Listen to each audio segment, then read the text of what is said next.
We're back. This time, the Polaris All-Stars square off against the Brazilian BJJ Stars.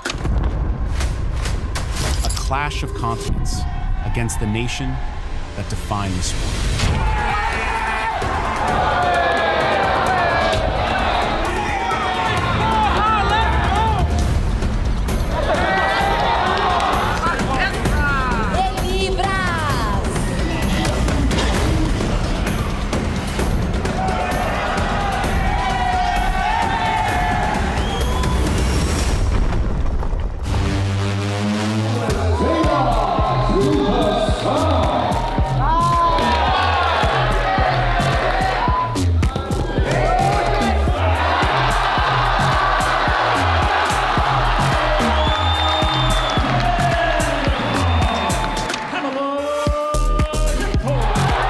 World's most exciting format and the world's most exciting athletes land in Dublin, June 6th, live on Flow Grappling.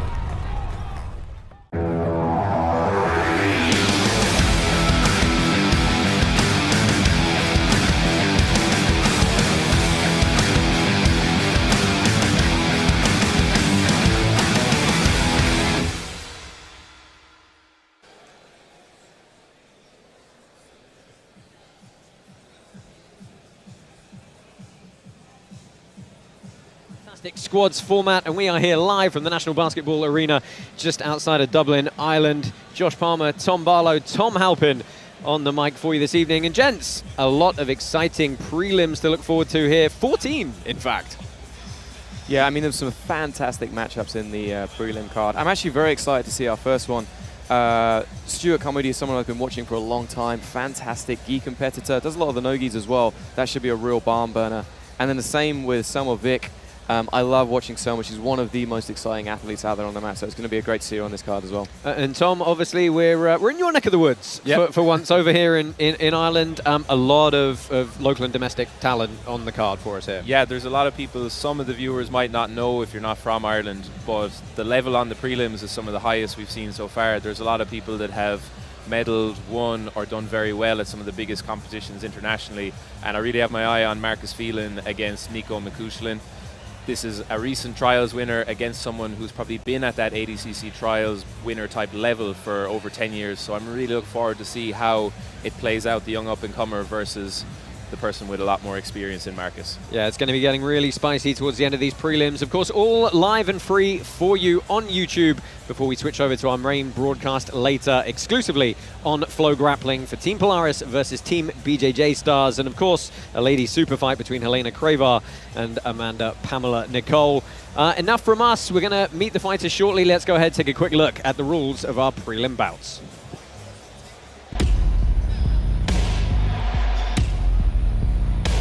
Each preliminary match features 2 5-minute rounds with a 1-minute break in between. Open scoring between rounds keeps fighters and fans engaged, adding to the intensity. If there's no winner after 2 rounds, a 3-minute overtime will decide the fight. The emphasis is on continuous action. Stalling will be penalized. Constant action is the name of the game as athletes push their limits in a battle for victory.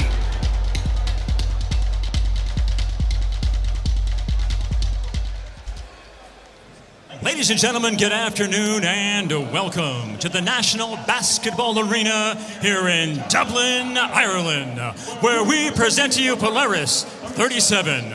So now let's get the action started and welcome our first fighter out of the blue corner, Stuart Carmody.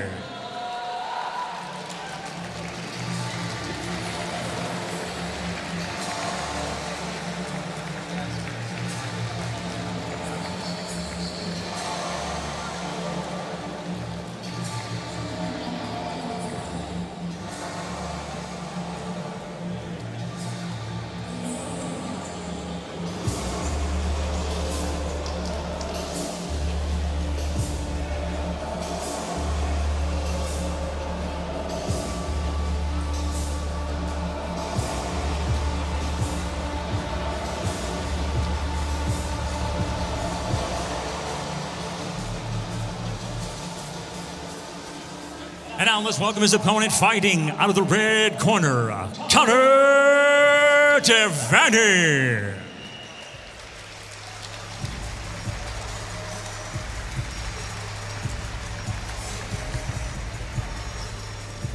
So folks, we've got a fun match to start the afternoon and evening off here. Stuart Carmody taking on Connor Devani. Both guys purple belts currently, but a lot of competition experience in both camps here.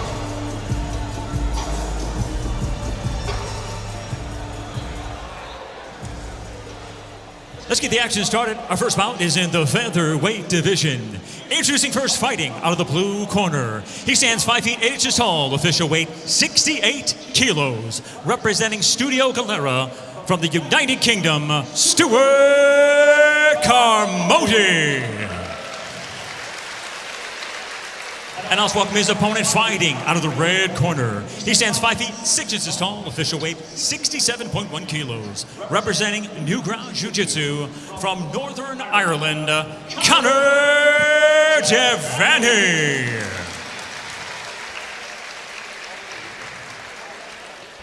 England versus Ireland for the first matchup here, although Stuart Carmody, I believe, making his home in Cork much of the time now, so just a bit down the road from here in Dublin. 5 minutes on the clock, 2 rounds and a third if they need them. Yeah, Stuart's been someone who's been on my radar for quite a while now. I was scouting him for a different show, and he was doing incredibly well in both gi and no gi. In the purple belt level, silver medal in Worlds, silver medal in Europeans as well. Those are tough divisions to win, particularly at this kind of weight. Right, it's the depth of them, right? It's like 50, 60 plus people or more. It's a lot of matches to get through in a tournament. Yeah, and he's off to a quick start here, trying to keep that confidence that he has from all the recent performances and show his opponent that the hype is real. It's always a good idea to get off to a good start like this. Well, he's done a good job of pulling guard and sweeping to the top position quickly. Yeah, nice job of being mat aware as well. Like, he knew he was getting close to the out of the bounds and moved himself back into the middle. And that's kind of what you expect from good competitors. You don't want the action to go out of bounds because it stops the flow. Connor quite relaxed on the bottom, though. He's not trying to use too much effort early on. Oh, he's got plenty of competition accolades as well, but a row drag there on the knee cut pass. Yeah, it was a beautiful combination. Row drag to clear the knee line and then almost into the pass, but great job from Connor inverting. Oh, big double under stack as well, just throwing the legs to the side. Our referee, Chelsea Leah, bringing him back to the center. I think we may need to get an arm wrapped here. Is there a cut or something we're looking at? Looks like it. Lots of scrambles there starting the match. That probably suits the person on top a little bit more in terms of energy. I feel like guard retention is one of the most tiring things you can do. Right, you saw once he came to top position, Carmody, he looked to pin those legs, try and move really laterally around, forcing a lot of changes of direction. Which, as you said, absolutely going to look to drain the gas tank. Yeah, it was a really nice combination that he did. Started in the knee slide, used the row drag to then pass the knee line and then cut into the very, very tight knee slide again. But, I mean, Connor did a great job inverting out and forcing Stuart just to abandon the top position. Yeah, Connor himself, you know, not quite the level of international competition experience that his opponent has, but, you know, ADCC Ireland, you know, gold medalist, won a lot of other local competitions, Empire Grappling, Grappling Industries, that sort of thing. Yeah, and that purple belt as well, there's always going to be opportunities to win. We've even seen in the past other really high-level purple belts, they can string a few matches together, but they might get caught out by someone with a particular move that they like. So you never know, really, who can win some of these lower belt matches. Yeah, I'm sure. We've got a guy who won Worlds at purple belt, then stormed through the trials at brown, and now he's going to take on a team of, like, legit killer black belts. Yeah. You know, thinking of Julio Martins up for Team BJJ Stars later. Yeah, we really see the belts don't mean as much these days, do they? Especially no-gi. People have access to, like, the top-level technique from when they start in the sport. So some unexpected medical attention here. So we're just going to get a wrap-up on the arm. I think it would have to be a pretty nasty cut to necessitate this. I mean, if it's going to bleed all over the place, it's not really what you want there. First match of the night. Yeah. Well, looks like we're going to get back underway. Only a minute and a half so far through this bout. And a quick pull again from Carmody. Yeah, Conor getting back into it very fast. Oh, he's overcommitted perhaps a little there, and a good scramble from the Brit to work his way to a body lock. I don't know if he gets to keep it with this reset, though. Yeah. I think it went out of bounds as he was trying to do that. Oh, we saw him look for this scoop grip to K-guard again, and he's got to top position once more. High intensity start here. This is always going to suit the person who's a bit more efficient with their technique over time, I think. I think these days I just assume that anybody in that 19 to 26 age range is just going to go all day. Yeah. Beautiful side-to-side passing there from Stuart, ducking around the legs. Great transition to take the back. He's got hooks Nice in with the position secured, and still a lot of time to work. He's already looking at getting underneath the neck for that mandible strangle as well. Nice job from Conor getting back in front. Just kept moving before Stuart was able to lock the body triangle. That's the best time to escape, is as soon as possible. Well, he hasn't had much success in the passing so far, Devaney. Let's see if he's learned a thing or two in the first 3 minutes. Oh, again, no. He's getting tangled in that K-guard quite a lot, leading with his legs. It always gives the person on bottom access. Just scoop the leg, get into that K-guard straight away. What's the route for him to change plan here? Has he got to look to pin with his hands first? Or? I think so, and he needs to start moving side to side a bit more instead of just, whoa, here we go. Oh, again, very scrambly attempt at the escape, but he's got to defend the back here and defend the neck. There's a lot of big movements from Conor. One big movement instead of putting a few, let's say, medium intensity combinations together. And he's got elevated here. And again, Carmody's going to come up on top. And into a tight passing position as well. Very nice. Yeah, kept the upper body locked down the whole way through. He's already got that one arm, the single wrap up high, which is going to make it very hard for Conor. He's looking at transitioning off towards the head and arm, it looked like. Well, he's still got a little under a minute here in this first round. He's firmly in control throughout the first period, though. I think the judges are going to have a fairly easy decision. I think he has one eye on the mounted triangle here as well. Oh, yeah. There we go. Oh, good escape. Great escape. We are noticing those Stuart's combinations that he's putting together. Pass to good control, pass to back, chaining passes together is giving Conor a lot of trouble. Yeah, I mean, that's really the difference. Conor's throwing those one big, like, kind of highlight reel moves, and Stuart is very much doing the combinations. But we've seen so many times with these kind of rounds that often one person will be so far ahead in the first round, it'll come into the second, and it'll be a completely different match. Yeah, it can change on a dime in this format. And of course, the competitors know, they know they're down. They know they have to win the round. It does put some emphasis on them, and looking for a cheeky little footlock at the end, but a good first period. Let's take a look at some of the replays here. You can give us your thoughts on these, gents. I mean, this is that initial kind of, it's the dive over from the restart. And it was a really nice back take from Stuart. Did a great job throwing the legs over.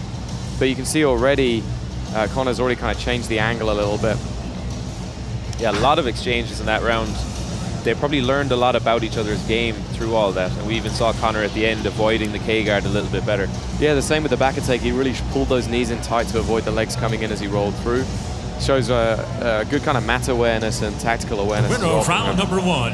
In the blue corner, Stuart Carmody. It's interesting when you look at, Carmody, he's one of the generation of people coming through now. He's only 19 years old.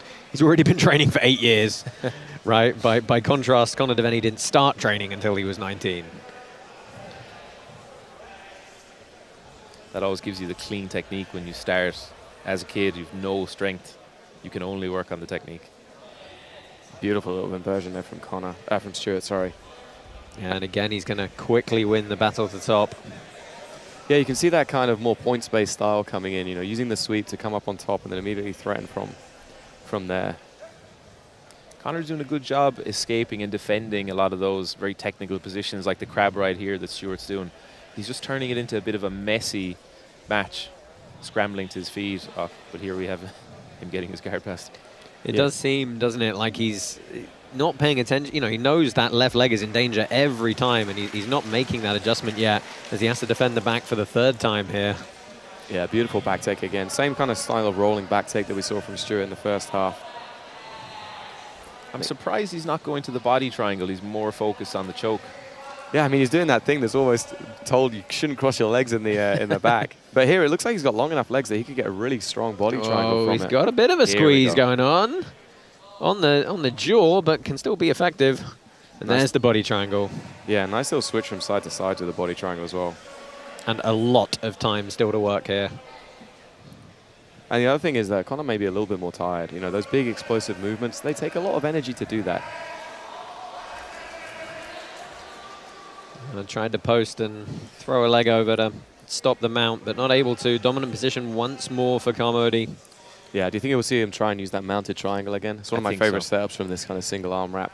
And the more tired Conor gets, the less he's able to explode out of these positions. Yeah, for here you'd see Stuart would use that left leg would thread over the top of the arm, and then it would basically be in the position. Conor doing a good job just being awkward. Sometimes just being awkward and annoying the person on top is a surprisingly good defense. It'll make Stuart do something, make Stuart do something or move in a way that he doesn't want to, and then he uses that opportunity to try and get out. It looks like he's trying to almost switch off to the S mount. Yeah, maintaining position here though, looking to work those arms up and isolate them, and he's got doubles now. There you go. Off to a technical mount, looking for the arm or the transition to the triangle. Yeah, it looks like he rushed it just a little bit too much fast though, right? He needed to take a little bit more time. Well, Devaney trying to throw a leg lock in for good measure. He knows he probably needs a finish if he's not going to win the round on position, and what a great escape from Carmody. Yeah, and immediately back into that passing again. Again, beautiful transition, using the J point, passing through to the knee slide and then taking it towards the back. And it looks like he's already started to lock up an anaconda as well. A lot of submission attempts here for Stuart. Yeah. Just lacking that little bit of control right at the finish. Yeah, same here again. He's using the arm in guillotine, but doesn't quite get the control. And if you think about it, really, every submission is a pin. You have to pin the person to finish them, so you can't only rely on the breaking mechanics alone. Well, a good attacking sequence for Carmody. He's back to his guard again.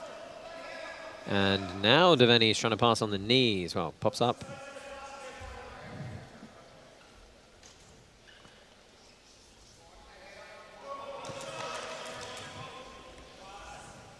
Can easily gain top position here. I'm surprised that Conor's not fighting a little bit harder out of these sweeps, because Stuart's been able to pass the guard repeatedly quite easily. This fight is brought to you by Warrior, creators of the world's tastiest protein bar. Try Warrior Crunch today. Kind of a clever game plan from Conor, though, because if it was a points-based tournament, he'd have to fight those sweeps a bit more, and that's when Stuart has the chance to take the back with the crab ride attacks he likes. Conor's just going straight to his back, no more business with the crab rides, and then he can try and get on the attack himself. Yeah, but every time that he does this, re-stands just allows Stuart to go to the bottom. Whether we're scoring points or not, it's definitely Stuart who's doing the work in these situations.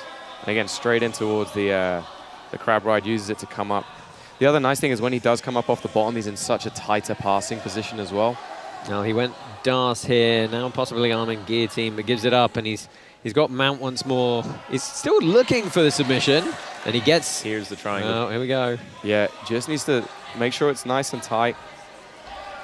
He's got 13 seconds to finish it here. I mean, he's very soundly going to win on a decision, but I love that he's still hunting for the finish. Conor just avoiding giving up that angle to be finished. Well, that's going to do it for the first bout on our prelims. Resounding performance for Stuart Carmody.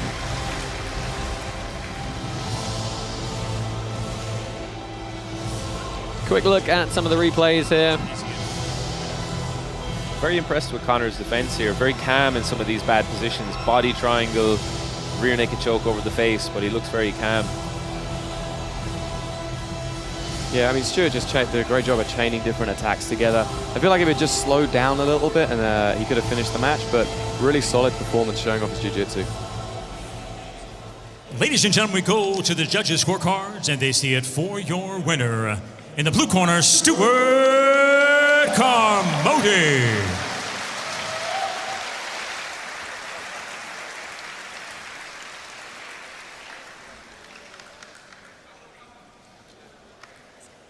So as expected, Stuart Carmody kicks us off with a win here by decision. Good performance and good technique on display from the up-and-comers.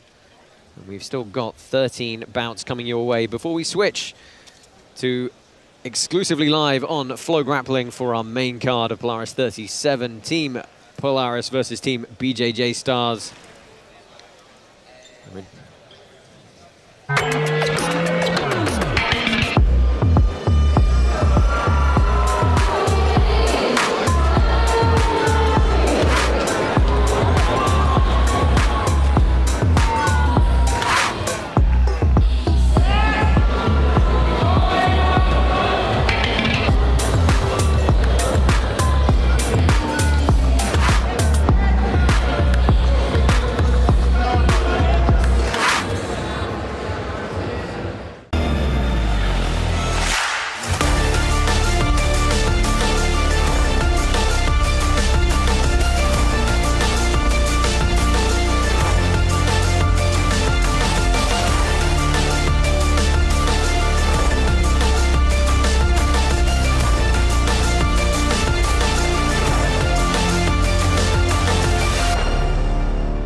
We're back.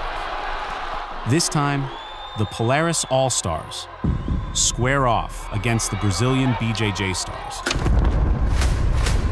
A clash of continents against the nation that defined the sport.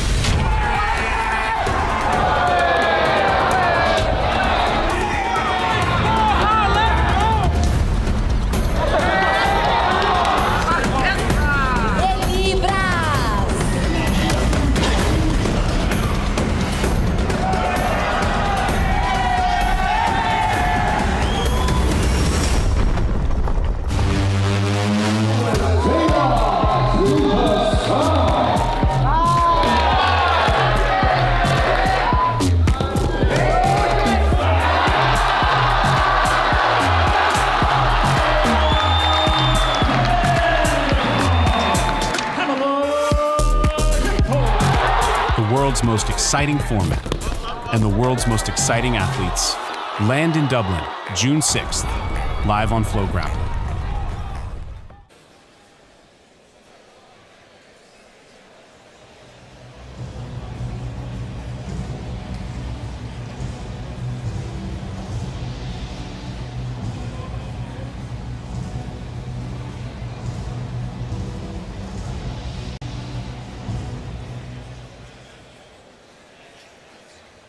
Let's welcome, fighting out of the blue corner, Andrew McGahon.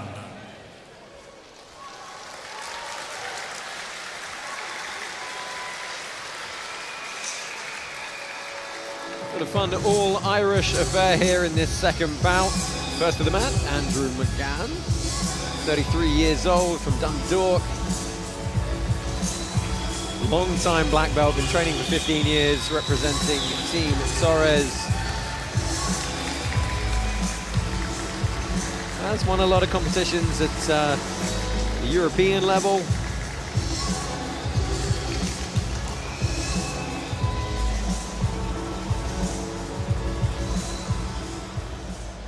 And now let's welcome, fighting out of the red corner, Ciaran Brohan.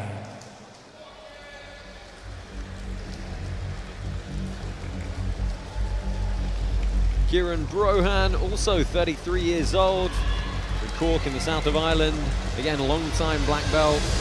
Originally started training MMA, but Jiu-Jitsu is where he lives. Second time we've seen him on Polaris, actually. He's picked up a loss to Jaque the first time he appeared on the show. So looking to rebound here against someone he's all too familiar with in Andrew McGahon.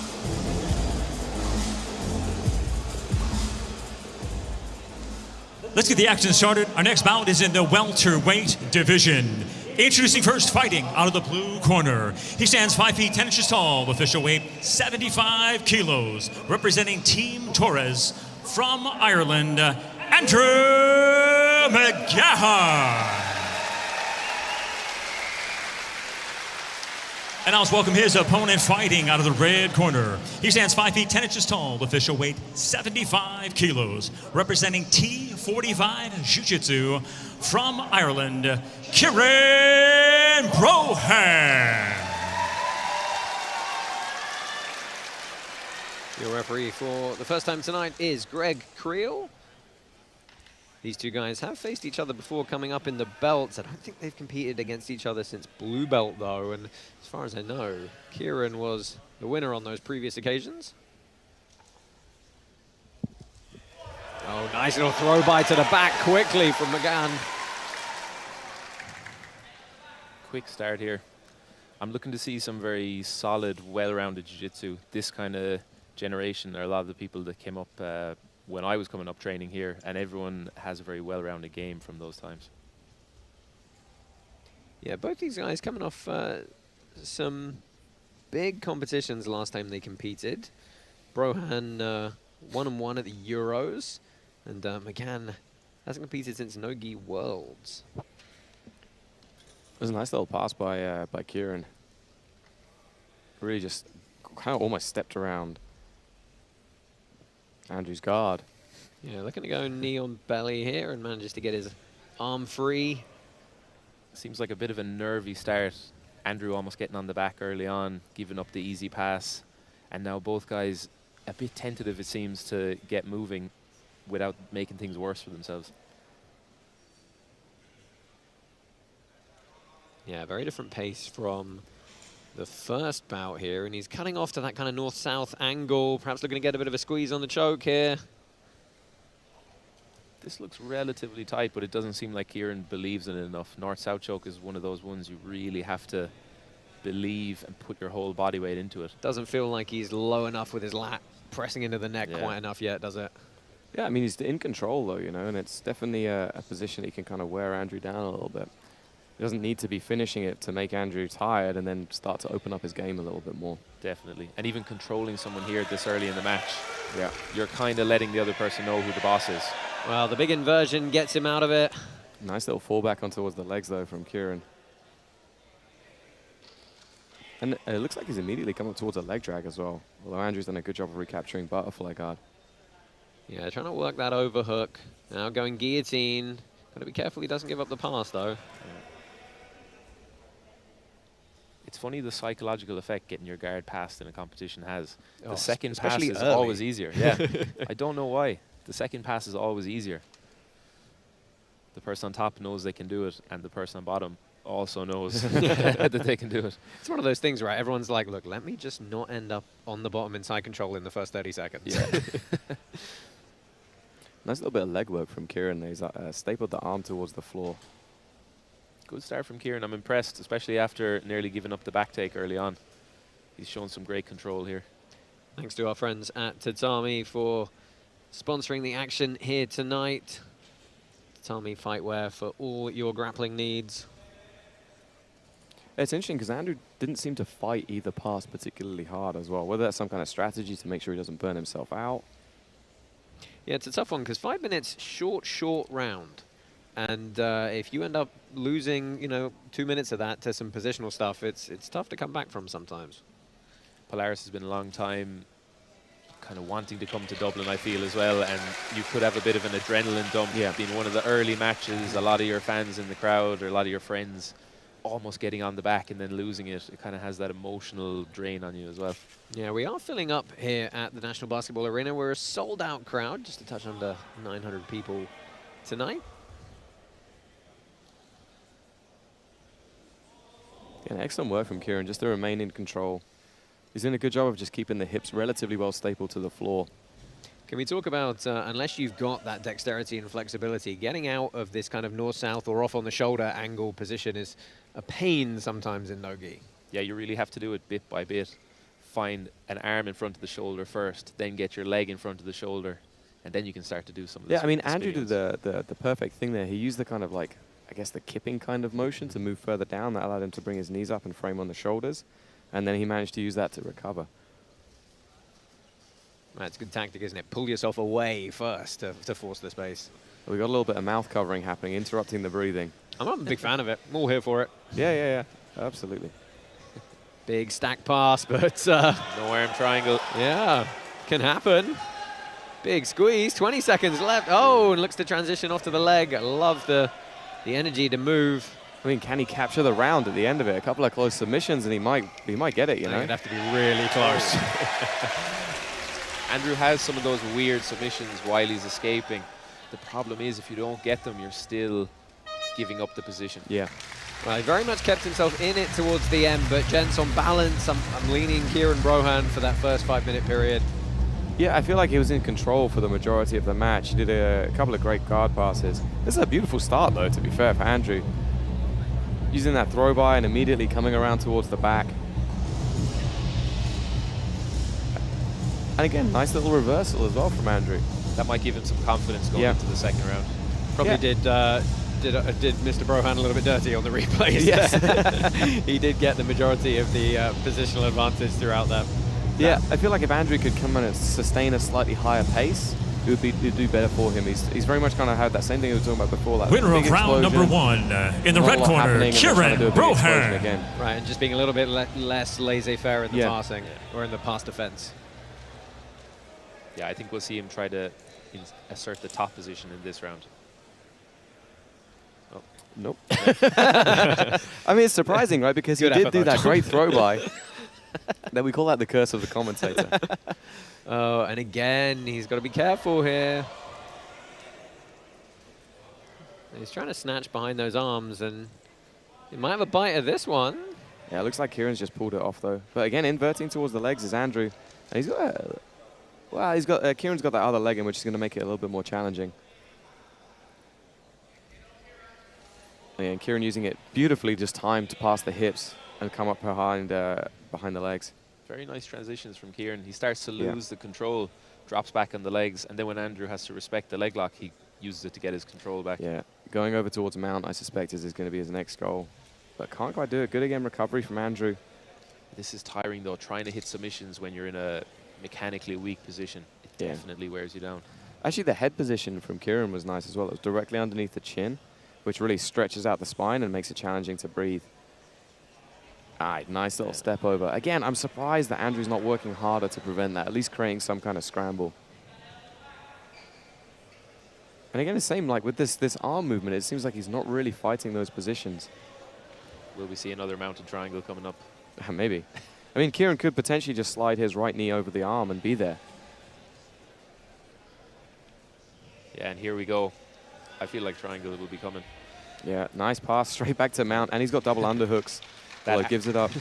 Sorry, that arm in crossface is a dead giveaway. I find that someone is trying to set up the triangle. Well, he's marching up that right arm of McGahon right now. He's connecting to the mat, getting it nice and high, slowly and methodically. Scoops an ankle, though. Yeah, he needs to be careful of the head and arm. I think Ciaran's probably going to look to do the same thing he did before. Use the head and arm to maybe set up the pass. Again, he can still hit the triangle from here by coming over the top of that arm.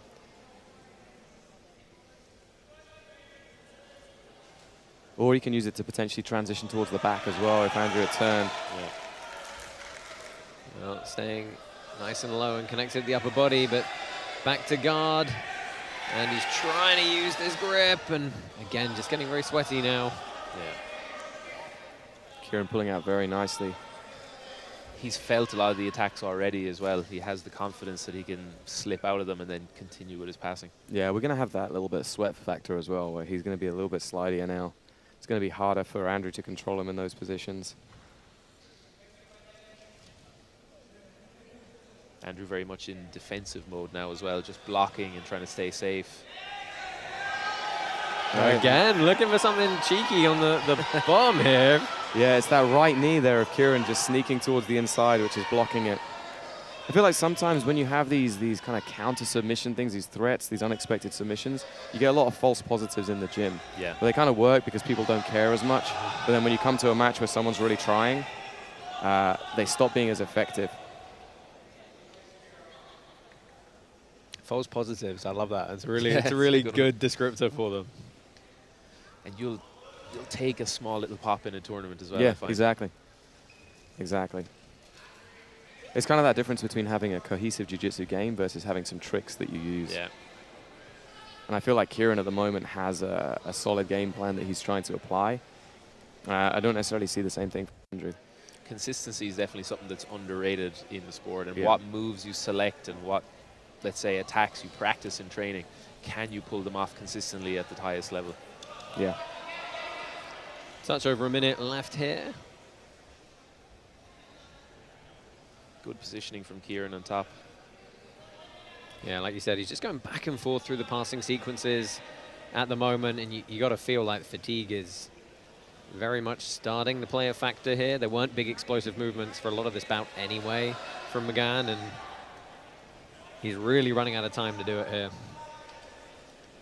Ciaran would have been more of a guard player as well in the past, but for some reason, always as you get older and you get into the Masters division and towards your mid-30s, everyone falls in love with passing, it seems.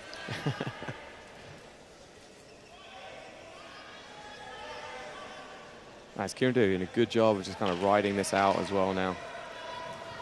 Nice leg work with this staple position here. Yeah. And going back to the smother.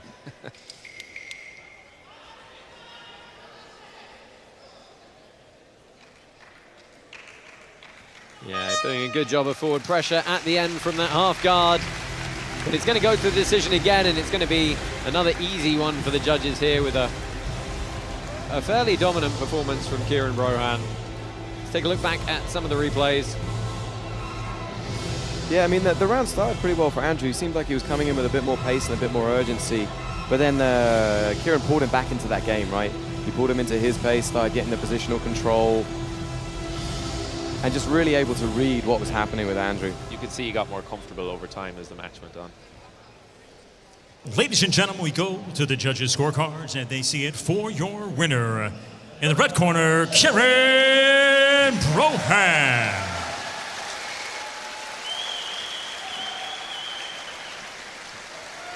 Well, as expected, a win for Ciaran Brohan. He stays ahead in the rivalry with Andrew McGahon and avenges his loss from his Polaris debut. Good performance from him. Stay with us here, live and free on YouTube. Far more action coming up from the Polaris 37 prelims after this short break.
let's welcome fighting out of the blue corner, Freddie Barker.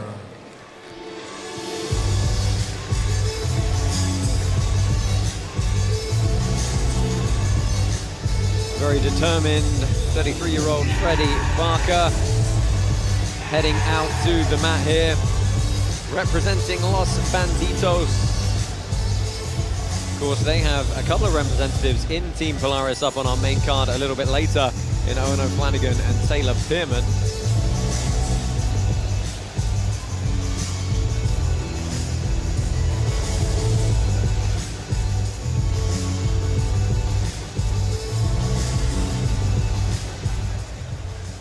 And now let's welcome fighting out of the red corner, Artyom Averyanov.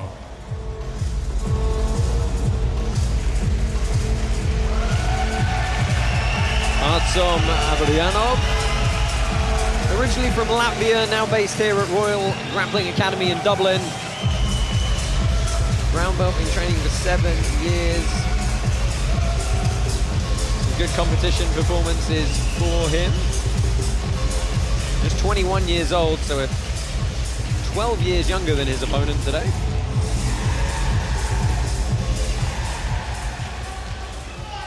Let's get the action started. Our next bout is in the light heavyweight division.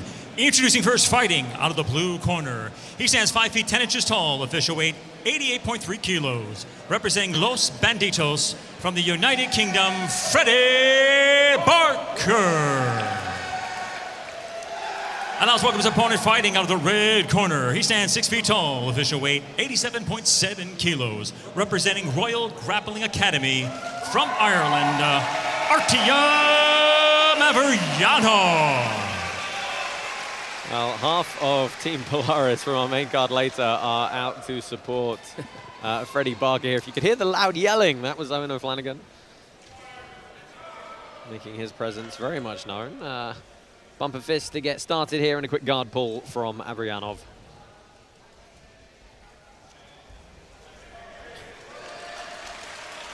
Well, Barker had some intensity on it when he looked to snatch the leg there.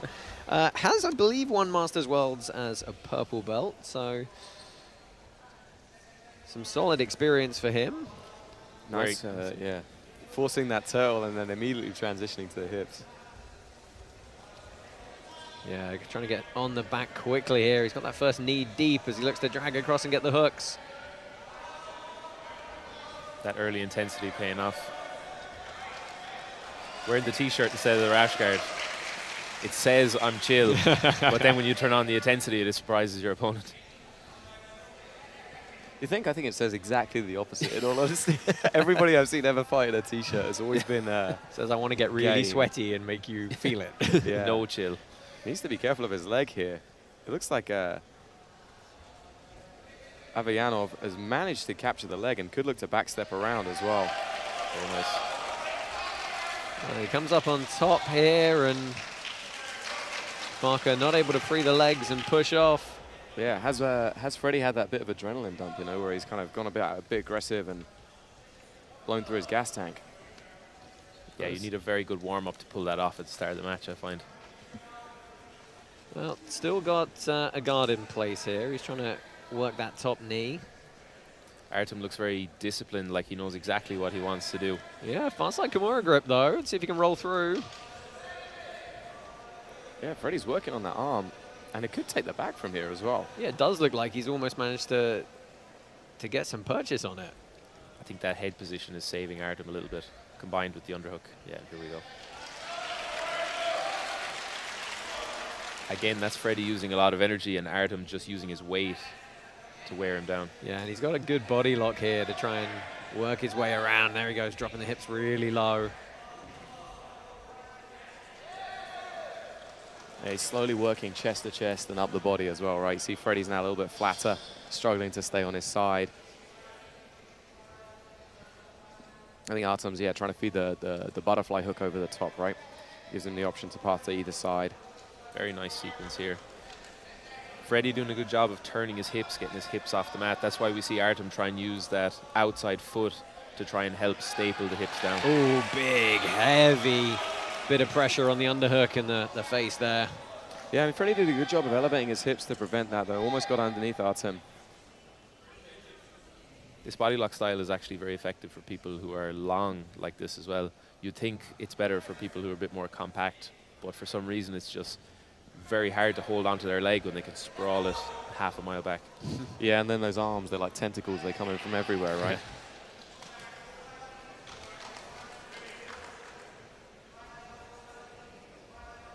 It's also such a grinding style for the person on bottom, right? Just slowly being compressed down. And now Artyom almost past that knee line. Yeah, does a good job. Tries to circle back to the hips here, and he's going to secure this side control. About a minute and a half left in this round. Looking to staple through the leg there. Nice job. And then Artyom back into this heavy passing again. Yeah, a common name for this style back in the day was glacier passing. I don't know if you remember that or heard that. And I have never heard that. But it's a good descriptor of what you're trying to do as well, that you just stay low, stay steady, but also inevitable kind of. I feel like Artyom's more, way quicker than a glacier, though. He's moving pretty fast on top in some of these transitions. Yeah, you see how he feeds his head back in and tries to use that effectively. Looking to step around here. That's that same thing we were talking about earlier, right? You pass once, second time's just that little bit easier. Yeah, force the scramble from Barker. He's having a high leg here. Yeah, and now look, the third time is forcing him to turtle, and immediately. Well, we love a good standing back take here. He's got one hook.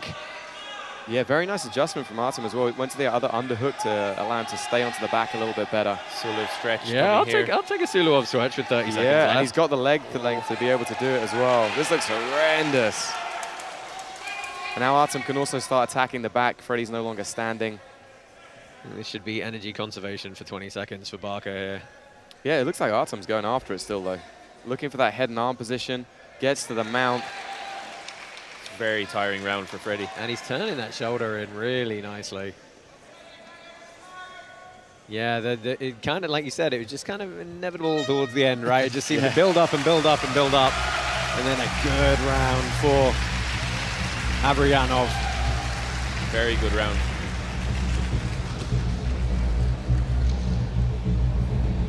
This was a good attempt from Barker, almost able to free it, but he said head position and underhook, saving the Latvian. And he's just using his body weight very well to control, but still being able to move himself around Freddie at the same time. Sometimes when you pin someone, you actually take away your own ability to move, but Artyom's doing a great job of keeping the pin and his ability to move around Freddie and attack. Yeah, he's staying so flat on top, and it's very hard for Freddie to then destabilize. Winner of round number one, in the red corner, Artyom Averyanov. Eoghan O'Flanagan giving a lot of instructions in the corner there, and let's see if Barker can implement any of them. What would you have told Freddie Barker? Don't be on bottom. Yeah, I mean, to be fair, Artyom's done a good job of pulling guard, right? So he clearly has a plan of trying to get on top. The nice thing about coming up from the bottom to top is it does allow him to get much closer to the opponent, and he's already in on that leg now as well. I think if he is getting swept, he has to try and scramble up at the last second no matter what. He can't accept being put on the bottom because Artyom's shown that his passing is very high level. Yeah, it looks like he's going on that kind of outside Aoki position. But now Artyom gets the top. Oh, there you go. He did scramble up. Bit more urgency. Freddie did a good job of recognizing that, and I think that's probably the coaching over in the corner.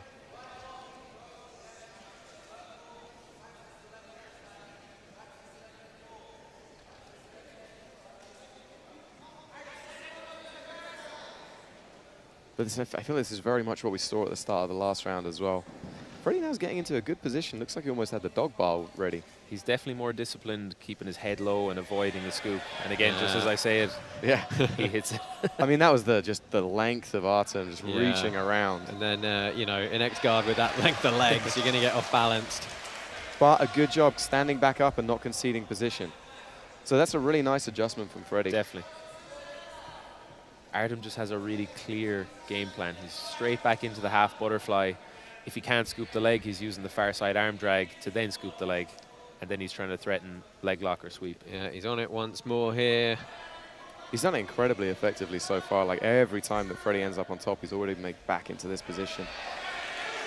And now he connects to the hips and actually gets him down. Yeah, that time Barker didn't quite have the energy or the position to scramble out of it. Would we call that glacial sweeping? Because even though Freddie's adjusting, we kind of forget that Artyom's also adjusting. So Freddie slipped out of the first 2 sweeps, and then Artyom just got much deeper and a better control. Yeah, and as you said, Tom, you know, sweeping up from the bottom, he's already partway past that guard and in an offensive position. Yeah, again, Freddie's done a good job of getting to the turtle, but can't stay here. Looks like Artyom's slowly working his way up to the back. So body lock once more. Freddie Looking to working. threaten the neck, but pops his head out easily. Yeah, and again, we're back into that chest-to-chest position, but this time with much longer to work on the clock. There was only maybe 20, 30 seconds when Artyom really got ahead in the last round. Let's see, can he convert this control into a submission attempt now? Yeah, I mean, he's up high, isolated that arm.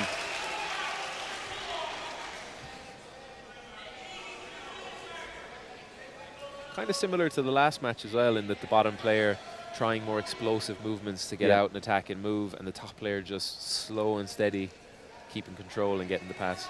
Yeah, looking to work from the mount here on that far side arm, but Barker's going to scramble up. Yeah, Freddie, using the like kind of kipping movement to get out of position. But again, now we're back into the glacial sweeping position. Yeah, Averyanov just pulling again and looking to go on that leg. He's going to, well, he's trying to pull that foot through, but gives it up. There you go. Barker gets a little bit out of position with the leg, and he's going to have to scramble again. But now coming up to Artyom's hips. Yeah, this is where he's got to be getting up and hipping that leg away, and he doesn't.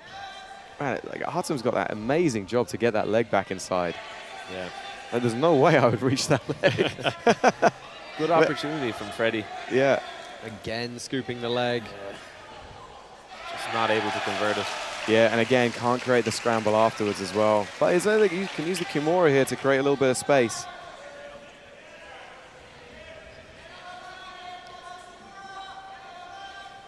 Just 40 seconds left for Freddie Barker to try and do something that's going to tie this match up. He's 1 round down already. Did have some good attempts at passing on top, but so many sweeps in this round from Averyanov. It's going to be hard for the judges to go any other way but for him. Yeah, I mean, Freddie, there's urgency to what he's doing, which is really nice to see, you know. He's still trying to come up. He's trying to get off the bottom. He's attacking the neck. Just struggling to off-balance Artyom, I think. Yeah. Even some of the submissions he's thrown up, Kimura, guillotine, none of them will really work if the person on top is fully stable. Yeah, again, beautiful pass. And that is time up, and they hadn't quite realized. Our referee has to give him a tap, but good match between these two. Probably no surprises which way it's going to go again.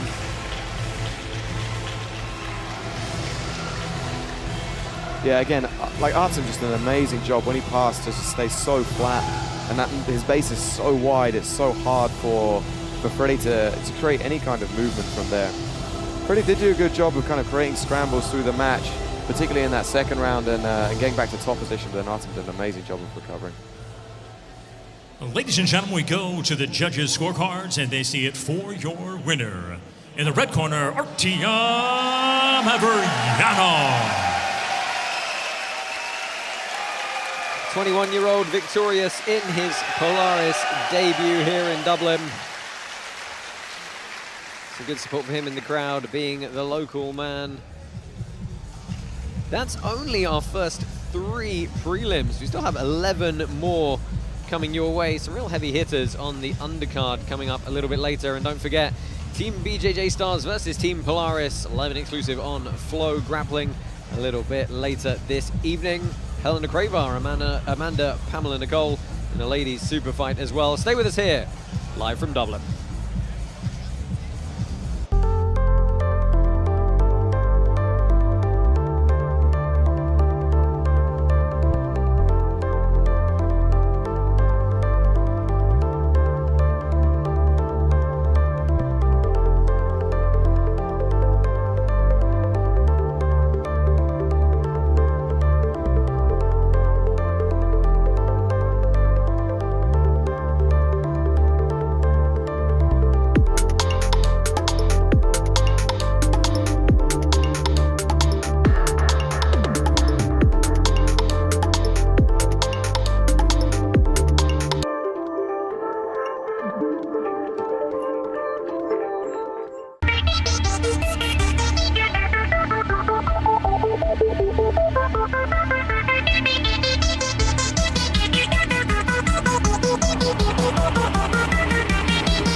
let's welcome fighting out of the blue corner, Rory Ledden.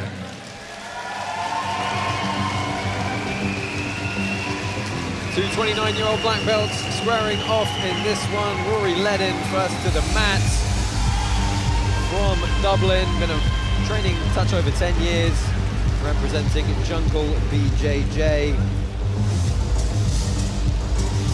Hasn't competed since the Euros back in November. But a lot of experience in the super fight scene. And now let's welcome fighting out of the red corner, Ryan Mangan. Ryan Mangan, also 29 from Kilkenny. Tough competitor. Won, or rather medaled, brown belt world championships, silver medal Europeans as well. Been training for 15 years, so expecting a really good scrap between these two. A lot of healthy respect. They both said in their questionnaires they've had for each other.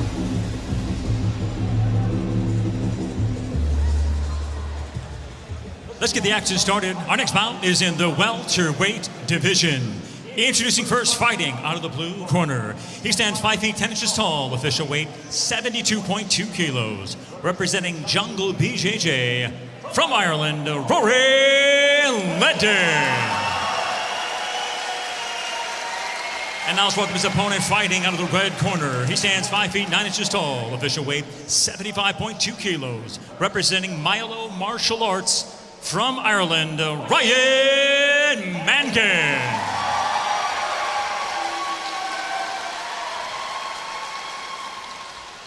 Both of these men well supported here in the arena tonight. Your referee, Greg Creel, gets us underway. And both, we've got a double guard pull here. Good, solid double sit down. Yeah, well, Love to see it. Mangan's going to come up on top here and look to pass, and he's making the head pressure. Rory's more of a specialist in terms of playing guard. Ryan's very well-rounded. So how will that play out? Sometimes you can be the better overall, very well-rounded, but if the specialist gets to their area, they can give you trouble. Yeah, Ryan was doing a nice job of keeping the legs away, trying to pass side to side.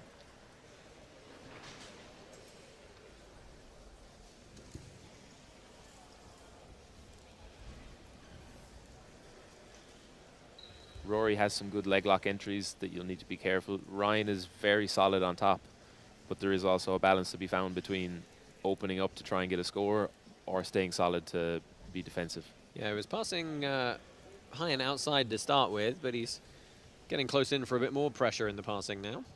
He's got that scoop grip on the far leg, and it's allowing him to stay in this position and not have to worry too much about the threat of that leg lock. So interestingly, opts to come back to the feet here.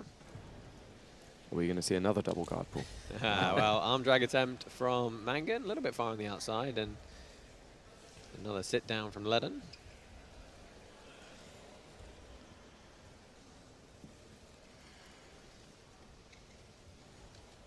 Can be a nice strategy, stand up and just pull guard again. Try and get a better control straight off the pull, but Rory just getting straight down. Working for this X-guard false reap.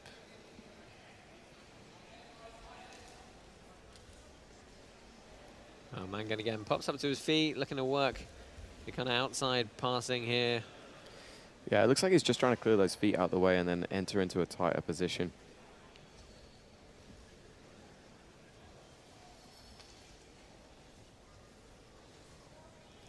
Ryan's getting some good grips passing, holding the shin, scooping the leg, as you were saying, but it seems like he's using them more defensively instead of trying to assert some passes from there. Scramble Jiu-Jitsu clothing and equipment since 2009. Check out the brand new Camo Dry range. On sale now. Yeah, I think Rory's just doing a great job of just framing him away and not allowing him to get to the tight positions where he can really start to put his passing together. Yeah, and that threat of the leg locks as well, it always makes tight passing a bit more dangerous. Yeah, I mean, you saw Rory just throw the leg over the top and it looked like he tried to go to the arm drag. So Mangan hasn't found a solution to Ledden's guard yet. Still looking to find their way around. Putting a little bit more pressure down is Ryan. This is much better for Ryan now. He's actually using that scoop grip to try and put some pressure on the pass. Yeah, I think he was just able to get lower down on the thigh, and then he could start to control the hips a little bit better. It's about this point in the round, guys, where the judges, I'm sure, are hoping that somebody pulls something a bit more substantial out. It's a little bit touch and go here. Yeah, you think whoever gets off the first good attack could probably take the round. Yeah. Well, the takedown would be a good start to that. Let's see if Ledden's going to stay on the feet. Nice job entering. Oh, it's a shame that he's so close to the edge of the mat. That was a nice entry to the leg. Yeah, both knees on the ground, though, at the end of that single, so would have wanted to pop up quickly, and that's a nice bit of wrestling. Nice takedown from Ryan. Yeah, good guard recovery from Rory, but he's going to need to kind of work back into this now. Right, he's going to need something pretty substantial to beat that. It's interesting he's choosing to stand back up again. Yeah, is that for the judges just to seem a bit more active? Potentially, yeah. Because he doesn't seem to be trying to get into like a tighter guard position when he pulls. I mean, that was looked like kind of a half an Imanari roll. Yeah, a little bit far on the outside, though, and he's going to have to play from guard here again with just 30 seconds left. If he can't get something good, it's going to be a round one to Mangan. Hanging out, yeah, he's under the hips. What's the significance of pinning that far leg as he looks to scoop under the near one? I guess he's avoiding Rory, throwing the leg over, high legging to try and escape. Yeah, it can staple the hips to the ground as well and keep him slightly turned over, and then he can apply a pressure to that top leg. Show of respect at the end of the first 5 minutes there. The most significant action, probably the tap and run takedown from Mangan here, and this was him looking to pass. I'd say Ryan just stole it the last 30 seconds, minute of the round on the takedown and the pass attempts. Yeah, nice work there, running across the front of the body. First half of the round was very comfortable for Rory, and that's what a leg locker really wants. They want the person on top to be in defensive mode, so the leg locker can just throw different attacks and hopefully catch something. See Andy Ryan in the corner of Ryan Mangan. Team Winner Rhino of round owner, number head one. coach, In the red corner, Ryan prolific Mangan. member of the Irish combat sports scene.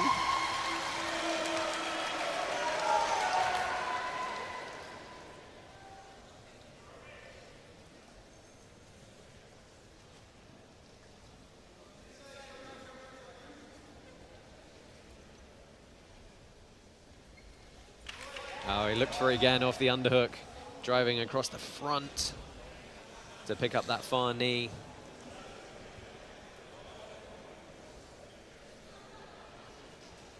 Probably taking some confidence from the successful takedown earlier on. Yeah, you can see him trying to hit it already first thing of the round.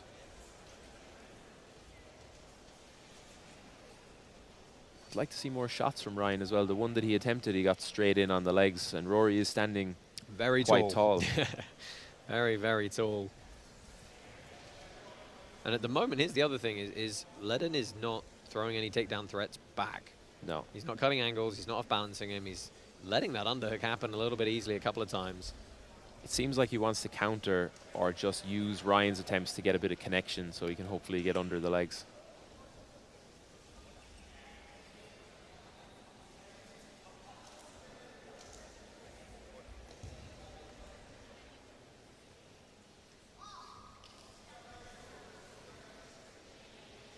Well, our referee, Greg Creel, is telling them to be a bit more active here. 3.5 minutes left. Yeah, I mean, Rory's really not doing a lot from the feet, right? He needs to set up something, at least show that he's doing some kind of wrestling rather than just trying to push around. That's it. He gave up a big underhook here as well. At least force Ryan into attack that you can then counter.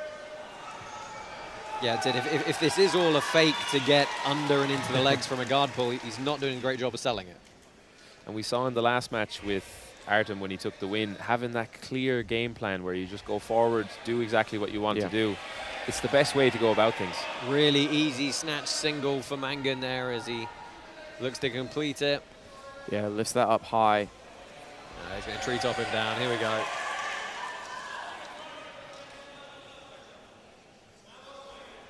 Nice takedown for Ryan. Now, Rory needs to be more aggressive coming off his back rather than just playing defensively. He needs to be starting to attack from there. Yeah, and again, we're into the last kind of 25% of this match now. He's already down one period, so he's going to need something here because he's down a takedown as well. He's just missing that one offensive grip, whether it's standing or on the bottom. Just any kind of grip where you can control Ryan, get close to him, and then start to scoop the legs and attack. Yeah, I think Ryan's doing a great job of managing the distance and not letting him get to those things. Though. You know, anytime he's half sitting up, he's framing against the head, and then he steps back out. Anytime like this, the Rory does get even like a small hint of an entry. You know, it's been over 6 months out of competition for Ledden. Conversely, Ryan Mangan double gold at a local competition 3 weeks ago in the black belt division. So perhaps much more in the competition mindset right now. He's definitely more disciplined with the grips anyway. Even anything Rory goes for, Ryan just strips it away straight away and gets his own grip, whether it's on the leg or the arms. Look at Ryan fell back for the leg just momentarily. But again, at least he's showing that he's trying to be, you know, be active in what he wants to do. Very unceremoniously sits down on that staple there.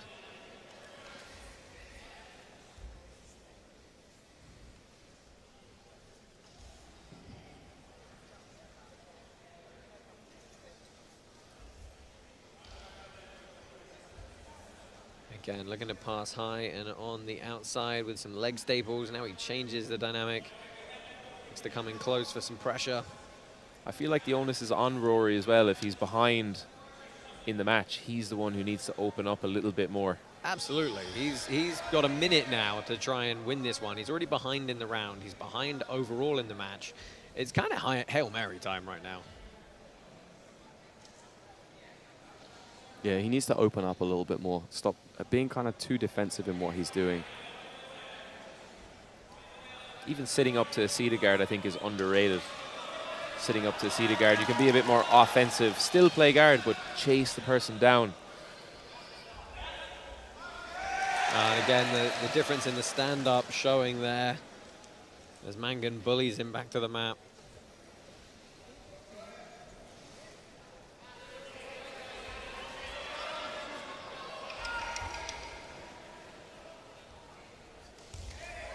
Nice little snatch single again, getting to top position.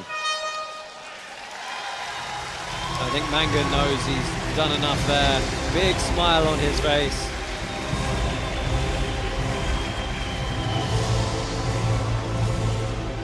Yeah, I feel like the wrestling and the gripping was the things that made the big difference there. Ryan just leading the match a little bit more than Rory.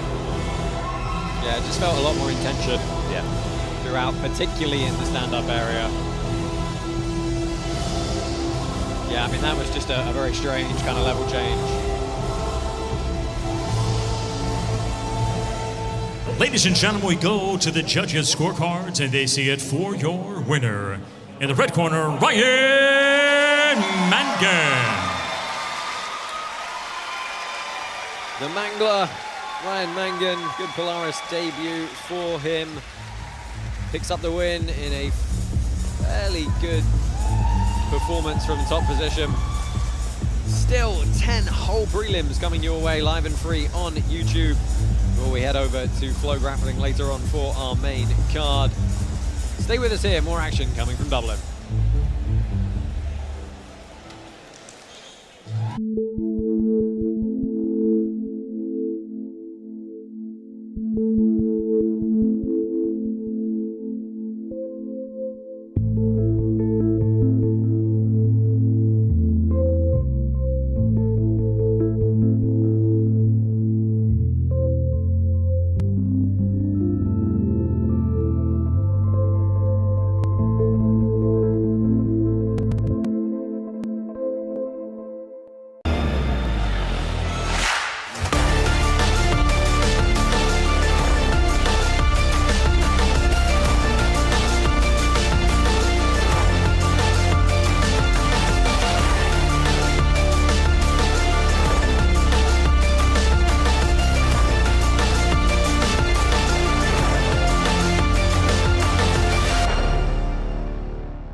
We're back. This time, the Polaris All-Stars square off against the Brazilian BJJ Stars. A clash of continents against the nation that defined the sport.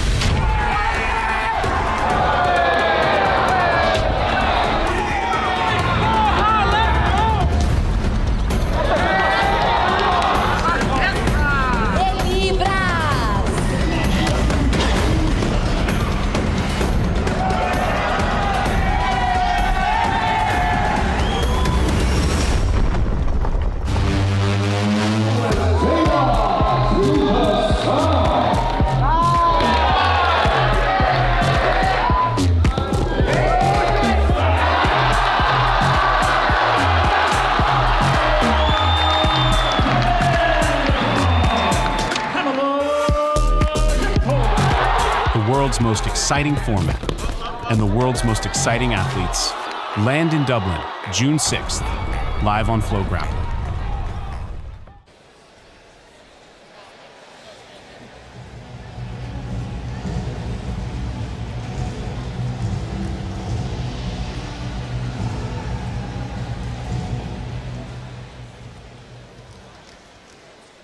Let's welcome fighting on the blue corner,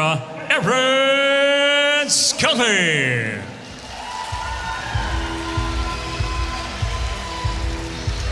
Aaron Scully, 22 years old, from Dublin, Ireland. Brown belt, been training 8 years.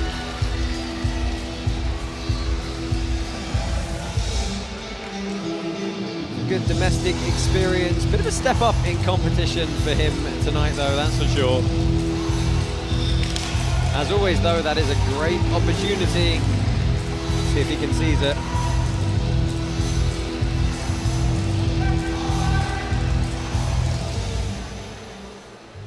And now let's welcome fighting out of the red corner, Richy Bukovscan.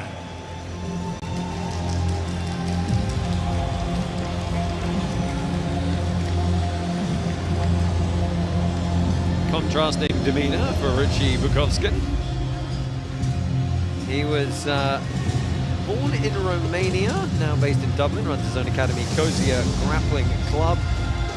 The black belt, been training for 14 years, so he's going to bring a heavy experience advantage into this bout, including in international competition. Took bronze at Nogi Brasileiros. He's also taken bronze at Nogi Worlds and Nogi Euros as a brown belt.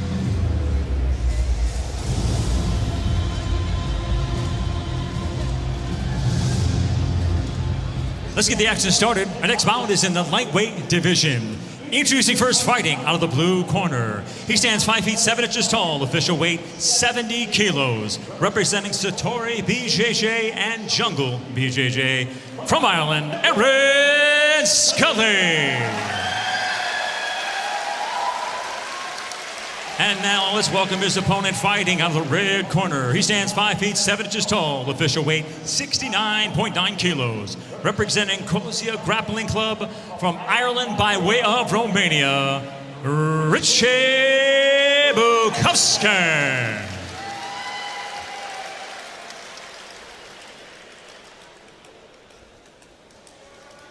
Bukovscan coming off the ADCC trials in Serbia.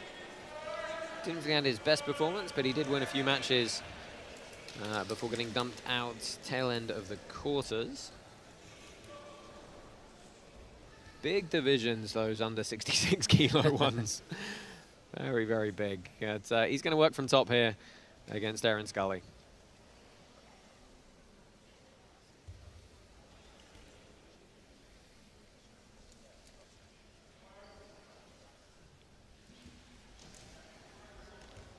It's always nice coming into a single super fight after having such a big bracket like that, ADCC trials with some of the best competitors in Europe. Scully looking to work on a leg here, or an arm drag. Richy taking his time here. Oh, deep on the knee bar perhaps. Now he goes to the outside, and he's got to be careful of the counter foot lock. 50-50. And the real skill here comes from, can you defend your legs without using your hands, and then your hands are free to attack at the same time. So we'll see who's a bit more effective at that. Oh, splits the legs, going corkscrew footlock from the bottom here. This could be tight. Yeah, looks it. Oh! Oh, and he's going to... Oh, and he gets him with the counter heel hook. It's an inside heel hook from a defensive position. Wow, Aaron just a little complacent going for his own footlock. Didn't respect. That outside heel hook can really come on fast, even though you don't have control of the leg. It's outside, was it? Outside heel hook, yeah, of the free leg. It's one you really need to respect, though, even though you might think that you do. Now let's have a look, and this little corkscrew attempt that we're probably going to see looked very tight. Here he was rolling through. Oh, it was outside, yeah. Yeah. So much torque through the knee. And it looked like the leg wasn't controlled, but because Richy's body weight was coming down on top of it, that's where you get actually a really strong finish. Ladies and gentlemen, your winner by tap out due to a heel hook, Richy Bukovscan.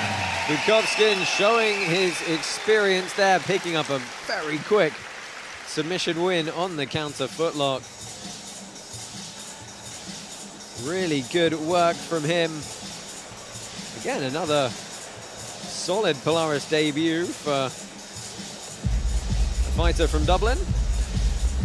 And just like that, we are rolling. We're going to move swiftly on after another quick commercial break. Start to get to some of the bigger prelim names coming up now, as if we haven't spoiled you enough already.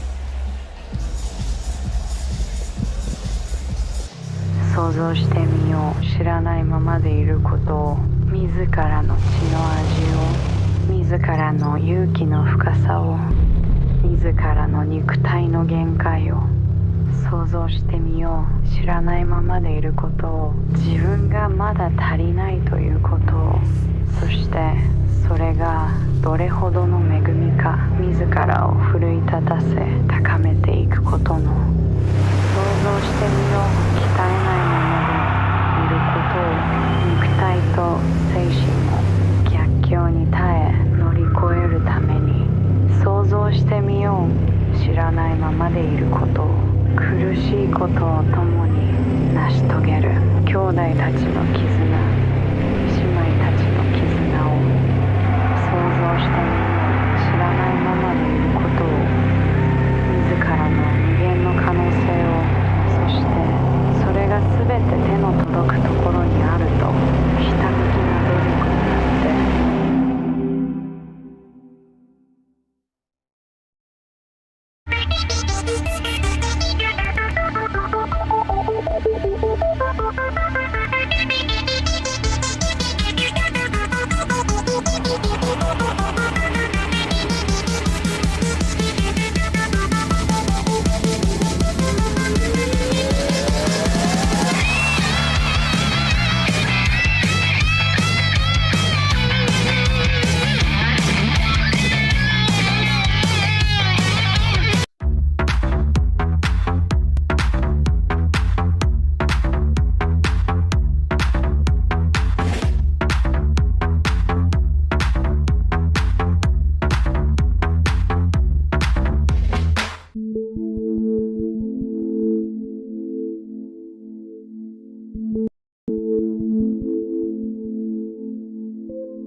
Let's welcome, fighting out of the blue corner, Nicholas Donnelly.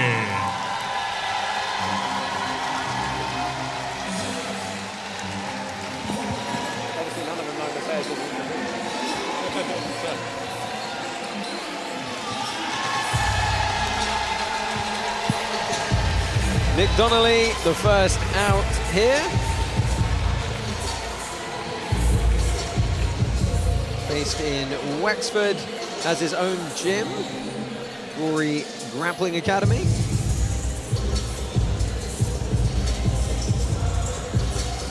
Fairly familiar with his opponent, probably. They said they've been in the same brackets for quite a while over the years, but have never actually faced each other. Get a chance to here tonight.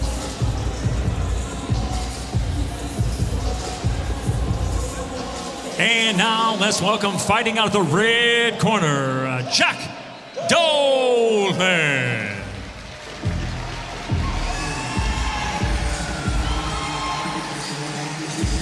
Jaque Dolan, 25 years old. Lives in Tullamore. Black belt, been training 11 years. Some good competition wins for him. Was on Polaris about a year ago at our show in Swansea versus Will Southern. Won by, I think, calf slicer back then. So still very much in the competition scene, competed 3 weeks ago. Expecting a solid performance from him here.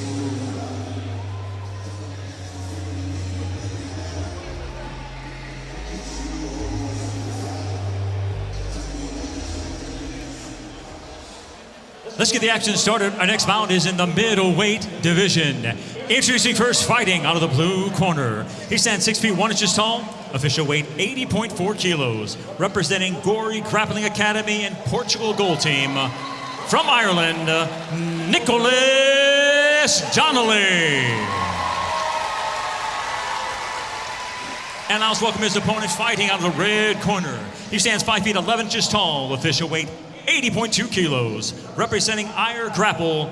From Ireland, Jaque Dolan.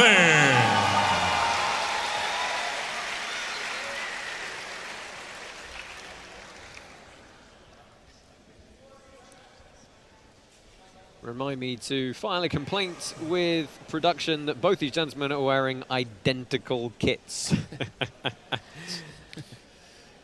Spats or no spats. Right.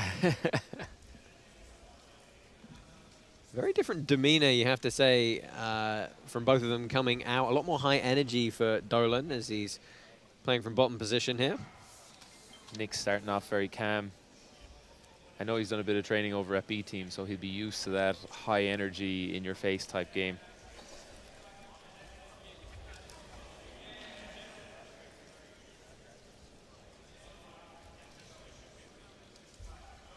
Oh, nice pass.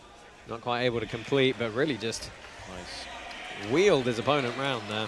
Really nice re-engagement as well, like step back and then immediately came back in. This is what's tiring for a leg locker, when it's hard to get your own grips and the top player is constantly pushing you on your back, trying to pass. And if you start to get a bit of a grip, he just rips out of it and goes straight back into the passing strategy. Right, maintaining seated posture is hard when you're constantly having to do an ab crunch. Jaque looking slightly frustrated already, I think. Yeah, he seems to take a big deep breath off that last exchange. Well, tries the somersault over the top and maybe get on the neck here. He's turning it into a pass attempt. Right, looks like he's got a false sweep on the bottom. But Nick working with the counter footlock, I think.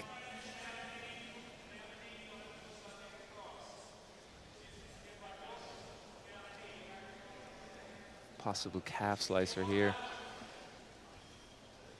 But Nick defending it well, just monitoring that free leg. I think he might be looking for it. Let's see. He does have a win already by it, and he's looking up the grip, trying to turn that bone of the forearm into the back of the knee. Oh, yeah, he's going to false sweep over here.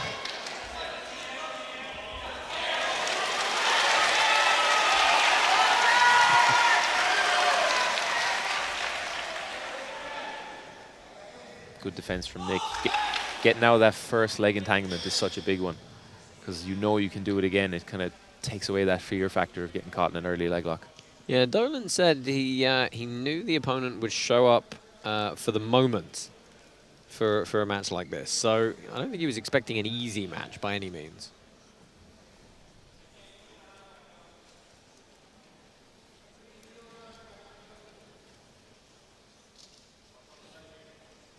I feel like Nick needs to go back to that more in-out strategy rather than just kind of waiting in this half butterfly. I agree. I think this suits Jaque. He can get his grips nice and slow, pick the types of entries that he's going to do. Into the reverse closed. Ooh. Nice face plant there.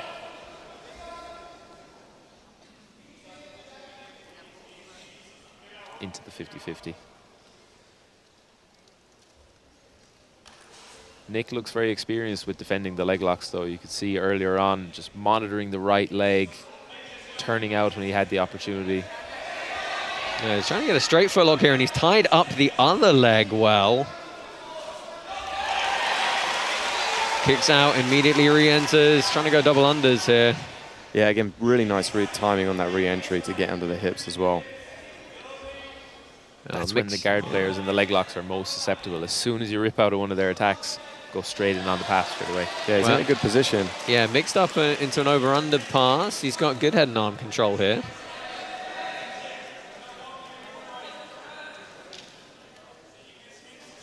I feel like Nick really needs to capitalize on this if he wants to win the round. Jaque's had a couple of good entries, put him under a lot of pressure and kind of slowed him and pulled him into his pace. Yeah, this is a great opportunity for him to put his stamp on this round and also tire out Jaque. That looks tight. A lot of shoulder pressure coming in here. Yeah, this is good, and he's working on freeing up that leg as well. It caused that bit of a dilemma for Jaque. Yeah, it's a big squeeze, actually. Yeah, because that answer the phone defense, it's a small bit effective as a resistance, but you're never going to escape the position using that. Yeah, it's interesting, like Nicholas is almost like holding himself in this position just to continue to apply that pressure and start to wear out Jaque a little bit. Yeah, I mean, it definitely is starting to work a little bit on the left side of the neck, but he's not able to quite close off the other side with the shoulder there. So we're going to see time expire. And guys, I'm going to put you on the spot. Who are you leaning towards after this first 5 minutes? That's a tough one. I mean, they both had really good moments in the matches. I mean, that was probably the tightest, I'd say, position of all of them right at the end by Nick. But then there was a couple of good entries from Jaque as well. Yeah, I think Nick definitely stole the round there. Just asserted the control a little bit more, was the one pushing the pace. Jaque was trying to counter a little bit, but didn't have any serious attacks, I don't think. Yeah, he really didn't. He kind of got to some almost positions, but didn't really have any offense. This, you know, Jaque's definitely finding a tight position. You know, you can see it on his face, even though Nick doesn't get the tap.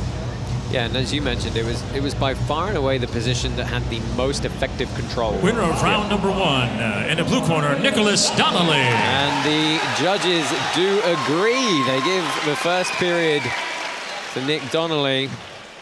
So Jaque Dolan knows he has got to do something here to pull this one back. 5 minutes on the clock.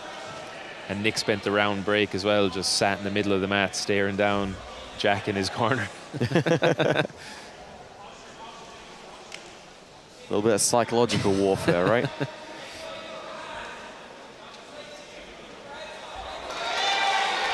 I mean, Nick was being very effective with this in-out kind of passing style and then really timing the movements of Jaque. We almost did it there as well. Jaque just did a good job of getting some frames in front of him. He has that confidence edge as well now that he's escaped a couple of leg entanglements. He knows he doesn't feel under too much threat with those, so he can open up with the passing a little bit more. Well, thanks to our sponsors, Warrior Crunch Protein Bars are available on Amazon or in every local Asda store now. He needs to be careful in this position. It's a pretty good entry from Jaque. Very nice entry. Oh, nice high step out. And again. Oh, yeah. It's the no downtime, right? The no downtime is the competition mindset that makes a difference sometimes. Yeah, it's that, like, don't let the reset is a big problem for people, particularly in this kind of sub-only format where you don't get points and they get a bit complacent often with it. Yeah, hey, we both mutually agree to go to... No, we don't. Looks like he's looking for a goth lock here. Wow, you're going to have to explain that one to me. A goth lock? Yeah, Shane Curtis popularized this. Also known by the kids as the J-lock, but that is not the original name. Yeah, Shane Curtis uses this position where he traps the head, then feeds the arm through into kind of a Kimura position. Well, this is a good position for Donnelly now as he looks to try and secure back control and turn Dolan over. Just taking his time upgrading his grips from controlling the hips to controlling the shoulders. Yeah, nice recovery from Jaque. Yes, dexterity on that high leg. But he needs to be careful on the reset as well again. Yeah, some heavier breaths.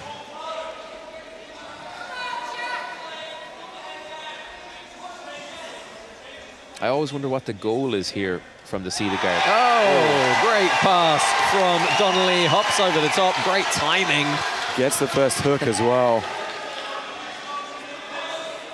And he looks like he's going to step over towards the mount, right? Or try and drag him across the top. Yeah, let's see if he can sneak that left knee underneath. It's getting there.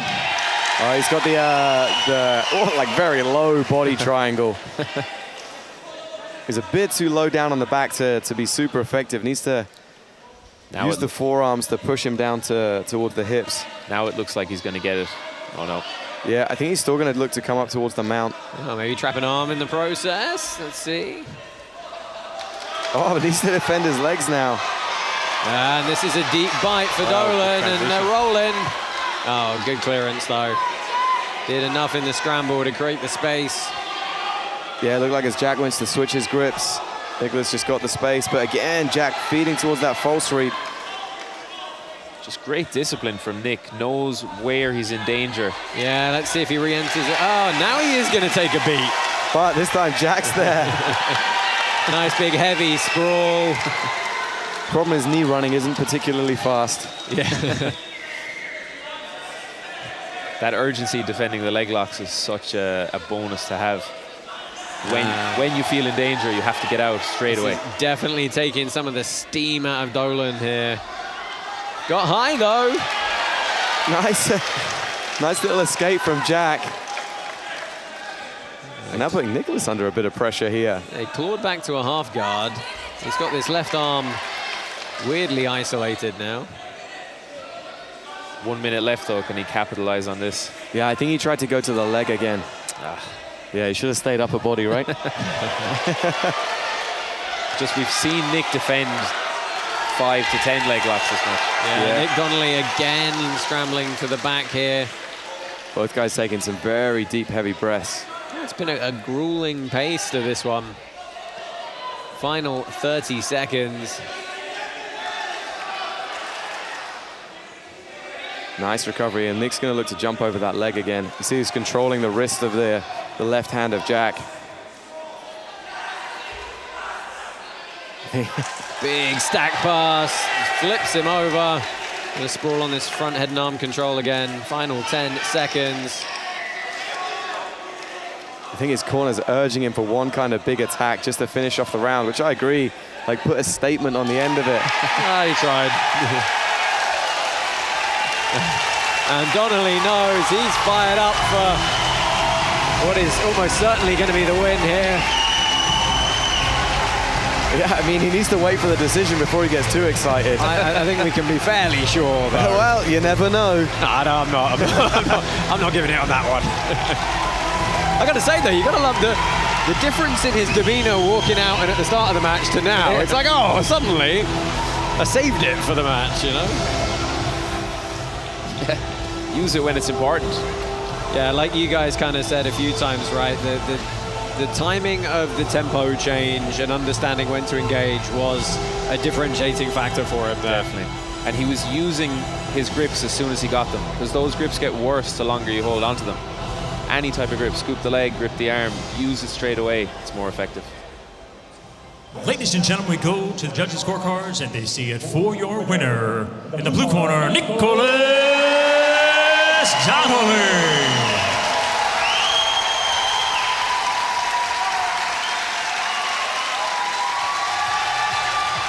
Good work from Nick Donnelly.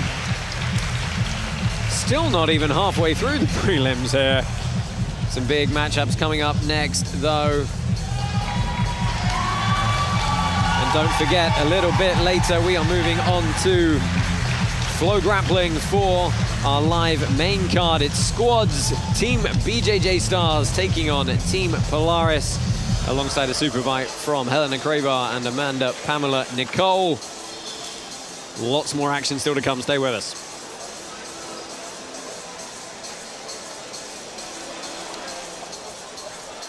Reorg. This is Reorg. Mission: to support our community of military, emergency services and veterans.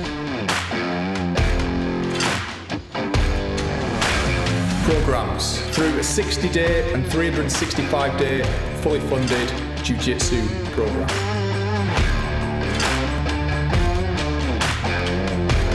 Help those who help us all.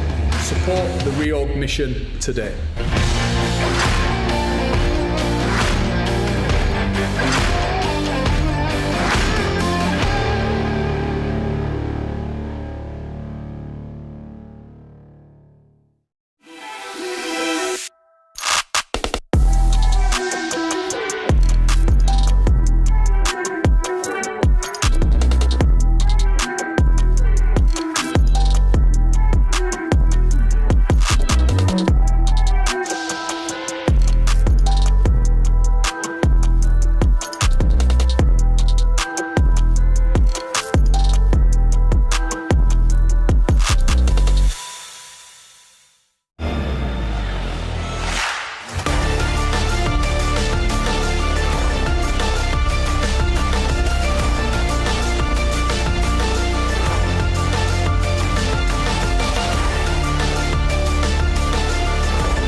Let's welcome fight in the blue corner, Selma Vick.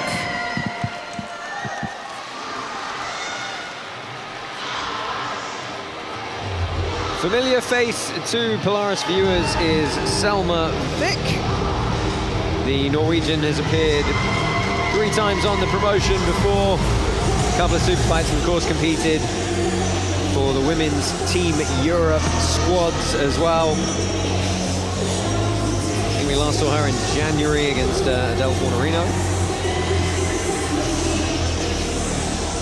Very game, very exciting.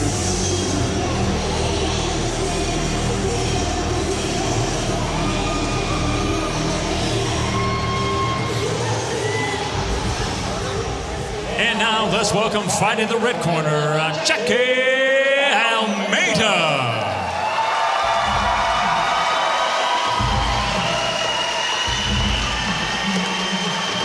Jaque Almeida,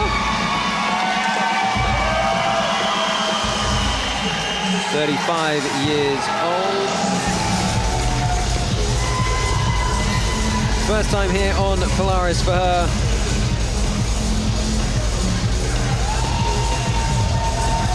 Coming off a reasonable performance at ADCC Trials.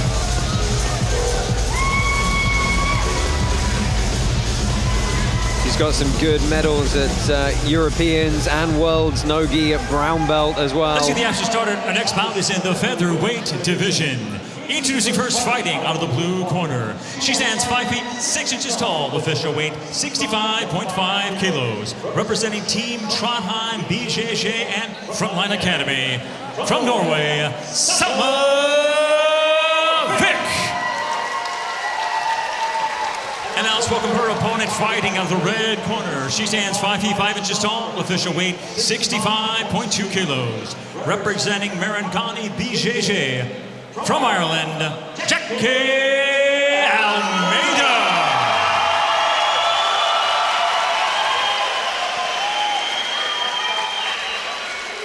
Chelsea Lear is your referee for this bout. Really exciting ladies bout here. Both these women, some really good medals and championships at the world level at purple and brown belt. Both black belts now. And squaring off here tonight. 5 minutes on the clock for the first period if they need it. Yeah, I think Selma got her black belt about 5 weeks ago, so she's a very fresh, very fresh black belt. She is just 23 years old. Been training 9 years already, though. I don't think I've ever seen Selma in a boring match. She's super fun to watch. Well, she's trying to work the wrestling here and does a good job of pummeling to the underhooks. Going to get the bend in the spine, and it's a nice body lock takedown. Stabilizing on top. Yeah, straight into the body lock passing as well.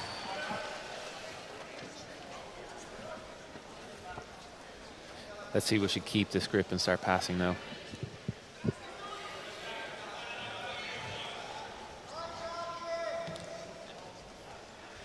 She's got that, well, she had a tight waist grip, but she's been pushed and framed away a little bit there, and switching off the half guard on the other hip. Yeah, she's starting to get a good connection to the upper body as well, though. Really, Jackie's left hand is the only thing that's framing her away at the moment. Textbook body lock passing there, just controlling the hips until she clears the first knee. Then she can start to work her way up to controlling the head.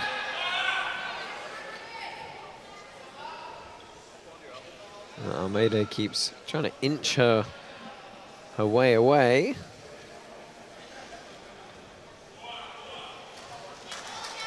Ooh.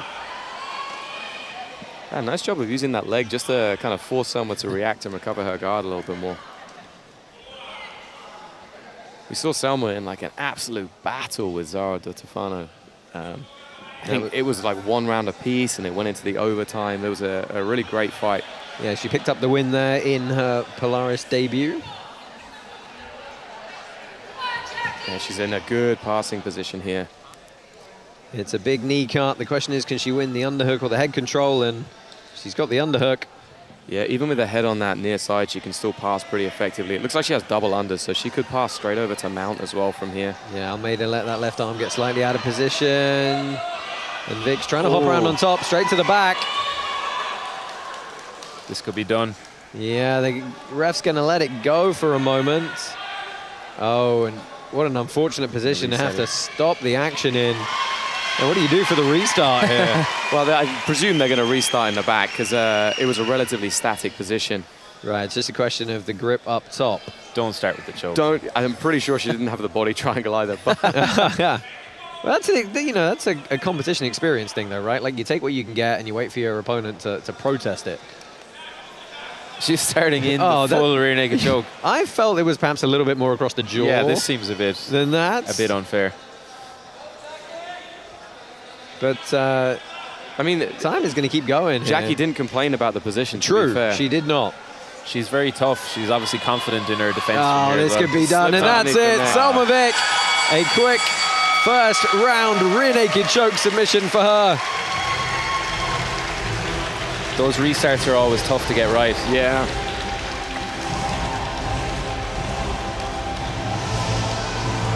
Yeah, the referees do what they can.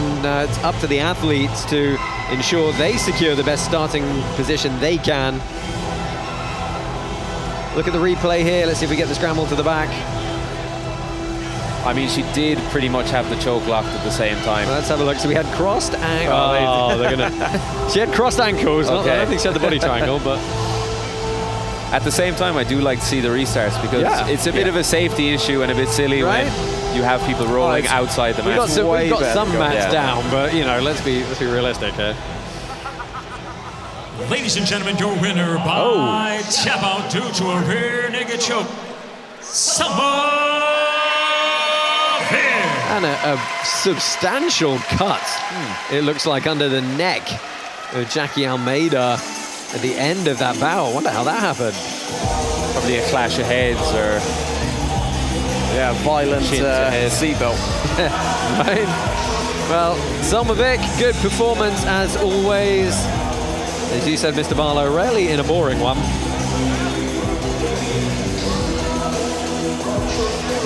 Halfway through the prelims here. plenty of action still to come. Stay with us here from the National Basketball Arena just outside of Dublin, Ireland. Live and free on YouTube. This is Polaris 37 Prelims.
Let's welcome fighting the blue corner, Peter Doyle.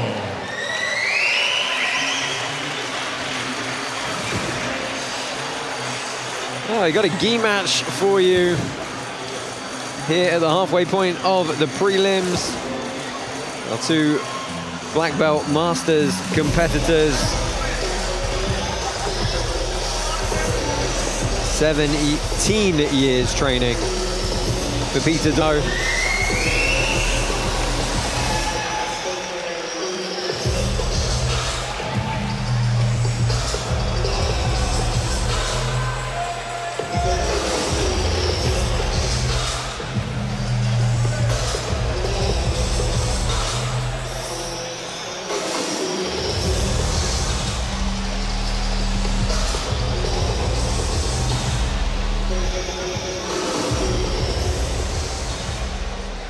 And now let's welcome his opponent fighting out of the red corner, Jorge Santos.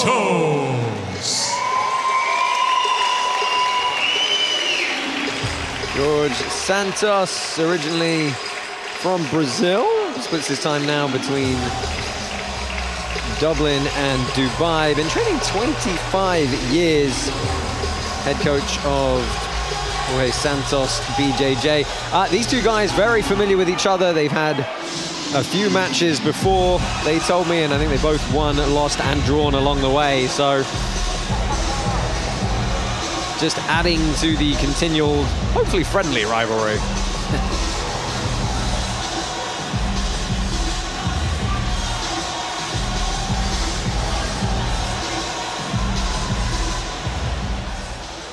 Let's get the action started. Our next bout is in the lightweight division.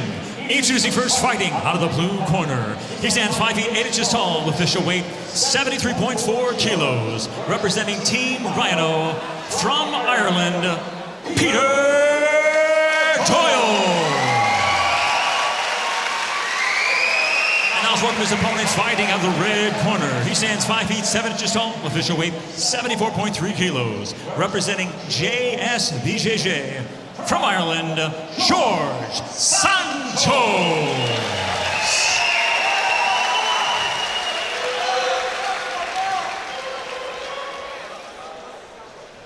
White gi for Doyle, black gi for Santos.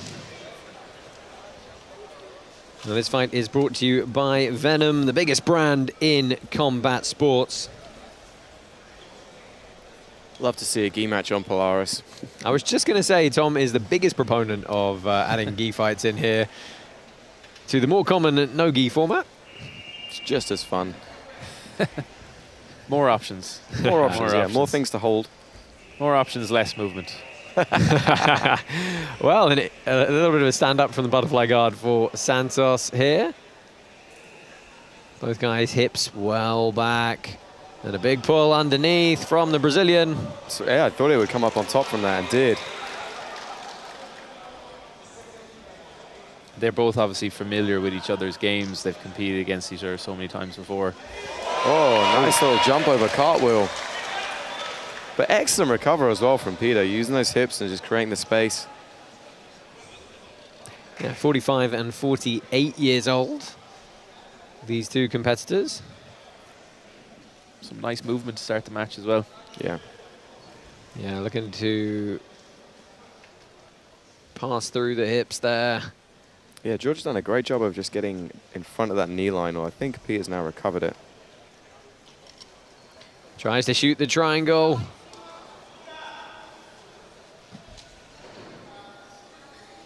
Climbing slowly up, but... yeah, a little bit of an adjustment from George. Just moved his hips back and Peter dropped down.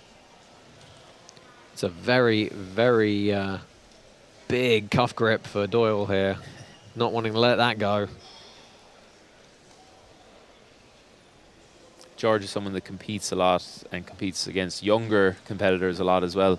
So that could be a bit of an advantage for him coming into this match. Yeah, had some good success at No-Gi Euros, No-Gi Pans, World No-Gi as well. Just a bit of a stalemate here. George working to get past that knee shield. Yeah, it looks like Peter's got a really strong grip on the knee, which is making it hard for George.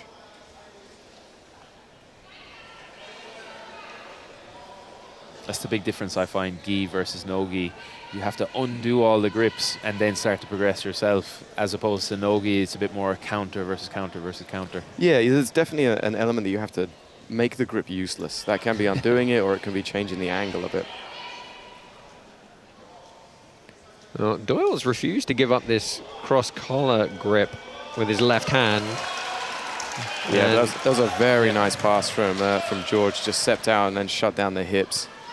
It's a good example of what you were saying there, make the grip useless. Yeah. If you can't break it, find a way to just work around it.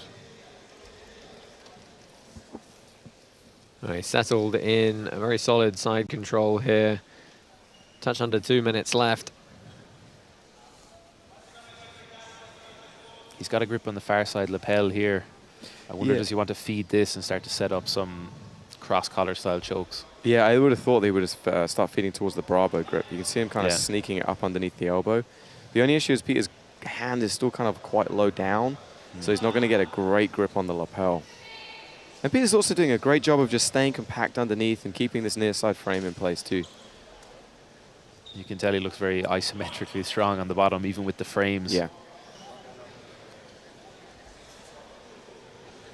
Again, nice readjustment from George, just resettling back and killing those hips. But he's still struggling to get under the frames. There you see the Bravo grip, but Peter doing a good job of just shutting it down, but ends up giving up now. Yeah, good positional control. He's feeding the gi here. That's really going to make getting that left arm back troublesome for Doyle. He might try and go to like a modified Americana with that grip here. Looked like he's pulling on it. You called it. Or the wrist lock as well. Ooh. Oh, he's got a big pin. Big bridge in defense from Doyle. Yeah, George needs to stay on top if he wants to use that. Otherwise, it's going to lose a lot of the power. Peter's turning out of it well. Yeah, sit to the back maybe here. Yeah, George is setting up the armbar. That lapel grip is so powerful behind the neck. Anytime you can control it with one hand like that, you just have a bonus free hand to attack your opponent. Well, this is very strong positional control from Santos here as we approach the closing seconds of this first round. Yeah, I mean, he should try one last submission. Like, really try and send some kind of armbar. He's only got 15 seconds left. Well, it seems like he's content to settle with the hips low here. Yeah, I mean, I understand that rationale too. That Americana looks surprisingly close. It's the problem with the Americana, though. The braking mechanic is in the same direction as the escape, so often it just encourages the bottom person to move in that direction and escape. Well, Kendall Roosing has a nice little variation from the head and arm, which is very similar to that, where she uses the head to prevent the rotation. Yeah. I don't think George quite had that same level of control here. Did a good job of passing, getting on top, and ultimately staying on top.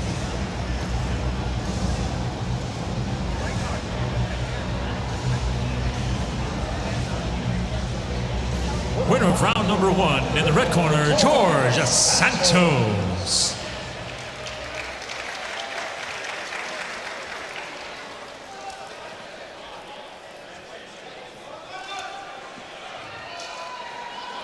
George still looking pretty game.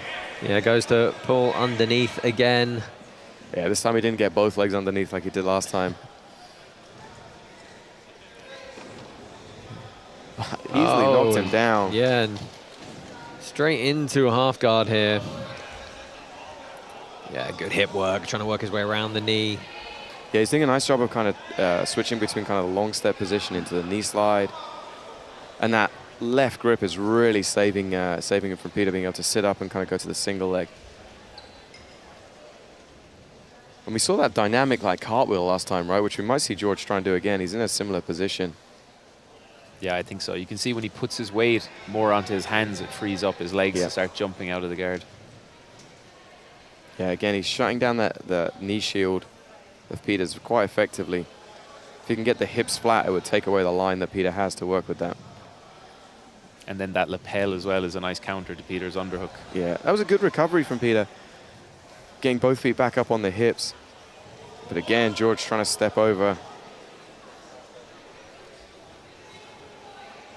We're going to work that dynamic passing once more. Did a good job of changing the angles. Yeah, he might try to smash the hips down to Peter's right. He's in that kind of right position to do it. But he'd need to potentially take that right hand back to the hips. Leaving it out by the collar doesn't give him the same pressure down on it. It seems like George's grips are much more offensive. When he takes them, he uses them. Peter's having great grips of himself, but it's more to defend and to block George from doing anything. Yeah. I think it would be better if Peter switched that right grip across to the other collar. Now George is going to come around to the side, looking for that single underpass. Yeah, big stack here in the gi. When you can grab that far lapel and get on the pants like this, it's so much more unpleasant. You can even finish from here with like a bread cutter variation. Simon Hayes, if you're watching. Yeah. Yeah, this does not look fun for Peter here in the bottom. Disrespecting the legs. He's just, you can see him cinching it deeper and deeper. Yeah. And he's going to start working his way around the corner. And here's the thing, you don't have to let the guy recover the guard or roll out. You can just hold them here with the weight on the back of their neck. Yeah. Peter's now actually in a better position. He's just trying to get those legs a little bit heavier and separate the grips. We had a gi match years ago on Polaris at Arias Fanmaz. Yes. Just, I think it was Jamie Hughes, just held him for like 3 minutes in this position. Yeah, George now using it, looking at transitioning to the back.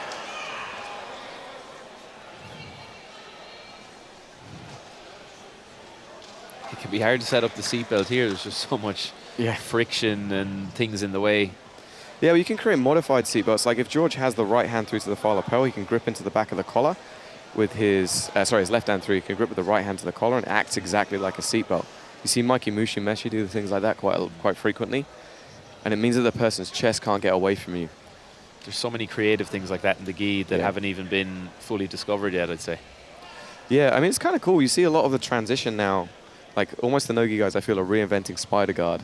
Like using the high pummeling. So you see them using like lassos and things. And it's just because the body always moves the same way, right? Yeah. There's only certain things that it can do. Santos trying to secure some back position here, pulls him down to the hip. Yeah, I think he's got that first hook in. Can't quite tell. Not quite, but he's in a really strong position here. That's a nice adjustment from George. Mean, being that far behind the shoulder blade as well, it's definitely a good spot for him to be in, especially with only a minute left and he's 1 round up already. Yeah, you can see him also slowly walking his hands up to make that seatbelt tighter. It's just a much worse position for Peter here when he's taken out of balance from the turtle. Turtle is actually surprisingly athletic position to stand up or sprint out of the position or throw the other person around. Yeah, George can't quite get the hooks. Nice recovery there from Peter, and ends on top as well, momentarily. Looks as though he was trying to go to the leg for something, but he's, again, given up some tight position on top here. And this is actually a better position for George. He's already underneath that arm, which means that he's going to be able to set his grips deeper here. And Peter doesn't have the same frames that he had before to keep everything tight and prevent the hooks. Well, can Santos find a submission with 17 seconds left? Seems unlikely here.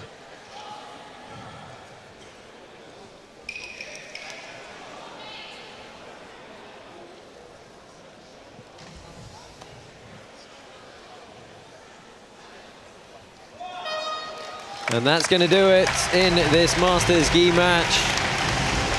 Peter Doyle and Jorge Santos, or George Santos, tangle again in their career, and it's going to be Santos coming out on top. A couple of highlights of that final round, and this was a unpleasant position for Doyle to be stuck in. Yeah, I mean, George did a great job of kind of getting straight back into his game and then put a lot of pressure down on Peter and tired him out. Just couldn't quite get that final finish. Yeah, just good control from George all around for the whole match.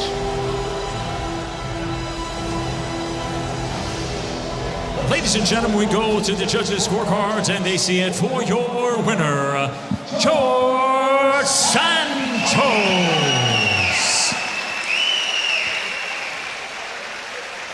Well, George Santos gets the win here in his Polaris debut. 6 bouts still to come on the preliminary card here, live and free on YouTube, as are all our Polaris prelims.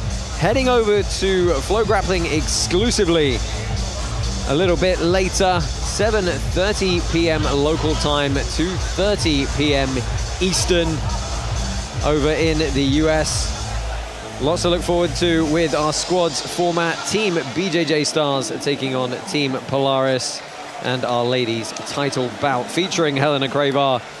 Stay with us here at Polaris 37.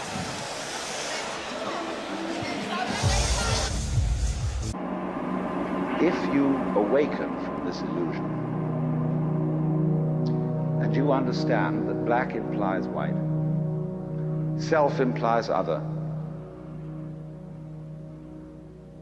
life implies death, or shall I say, death implies life.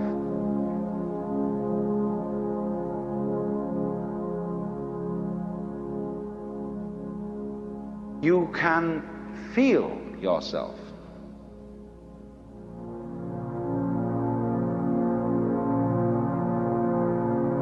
Not as a stranger in the world, not as something here on probation, not as something that has arrived here by fluke, but you can begin to feel your own existence as absolutely fundamental.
let's welcome fighting in the blue corner,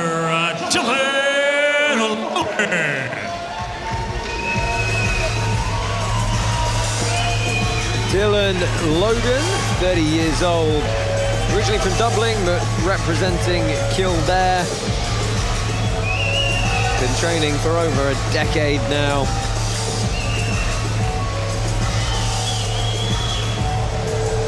Let's see how he handles a change, because he's going against a man who is a very, I cannot stress this enough, very late replacement in his opponent. I'll fill you in more on that a little bit later.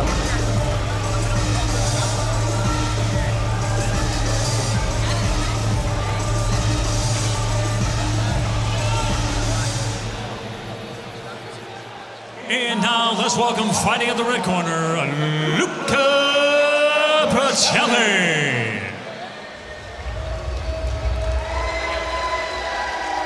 Luca Pratelli representing London Grapple, taking this bout on about an hour's notice after his opponent Callan O'Mahony had a little bit of a change of plans. Again, stay tuned to the show to find out later what that is.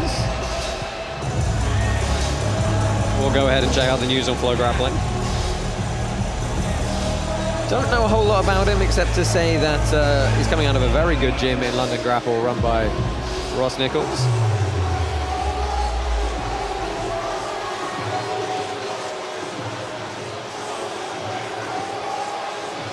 Let's get the action started. Our next bout is in the middleweight division.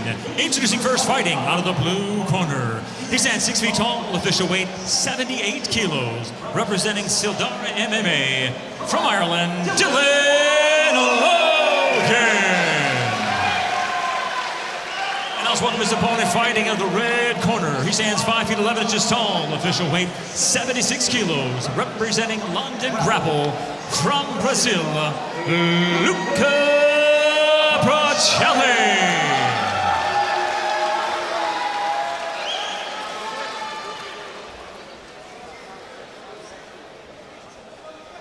Green for Dylan Logan, black for Pratelli. And he immediately snatches a leg and sits to guard. Some pummeling on top from Logan. Yeah, Logan's already kind of on that front headlock and uses it to go to mount as well. Nice transition. Yeah, I mean, what a great opportunity for Luca, though, right? Half an hour's notice, just stepping in. There's no pressure at that stage as well. Like, you don't have time do, right? to get nervous. Hey, I know a lot of people who would prefer that. Just, hey, I'm coming along to watch. No, I'm not. You see it in MMA a lot. People very eager to jump in to fights on 1-2 weeks' notice. They don't have to go through the grueling training camp. Yeah, and often they do it incredibly as well because they just don't have as much pressure, right? They've got nothing to lose at this point. And Lucas found himself not in the best position to start with. No, he's immediately given up the back here. Needs to keep moving here. Did a good job of clearing the grips. It's looking tight. Switched off to the rear naked choke. Well, this is big on top of the neck. Oh, face crank as well. The Jason Bourne. Yeah, Dylan Logan making it a little bit rough here. Big body triangle as well. Oh, and he gets the tap.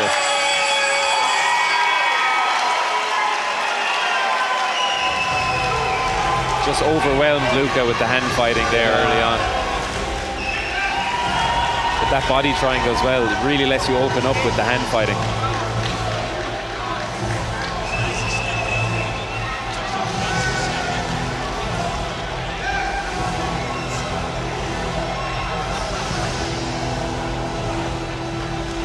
Well, I'm sure Dylan Logan was disappointed his previous opponent got switched out, but props to him for putting a stamp on his performance.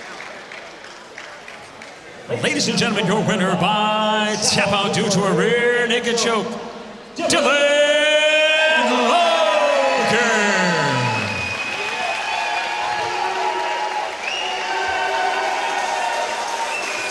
Dylan Logan gets the win here in front of doubtless some of his teammates. Plenty more bouts still to come here on YouTube. Flow Grappling a little bit later. Up next, Daniel Negru and Paul Redmond. We still got Shane Price, Kieran Davin on deck.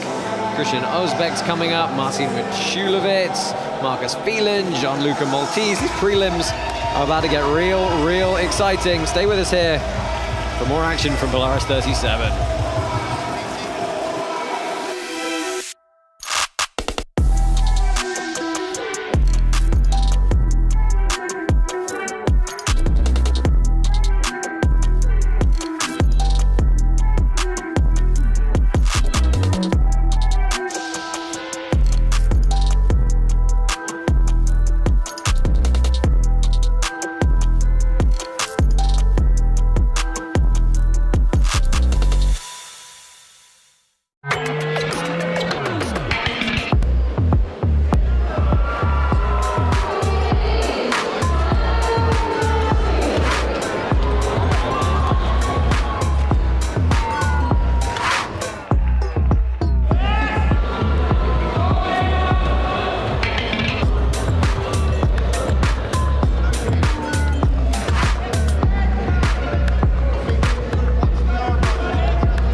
We're back. This time, the Polaris All-Stars square off against the Brazilian BJJ Stars. A clash of continents against the nation that defined the sport.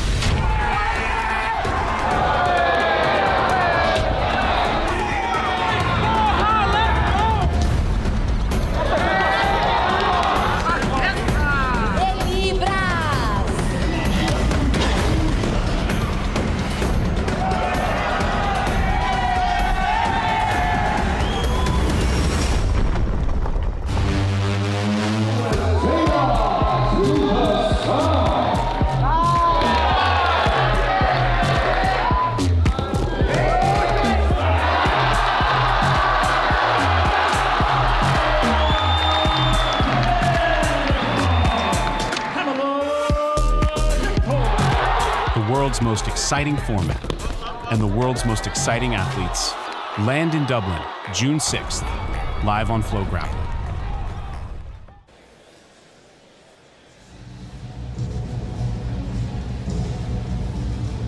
And then every fight after that,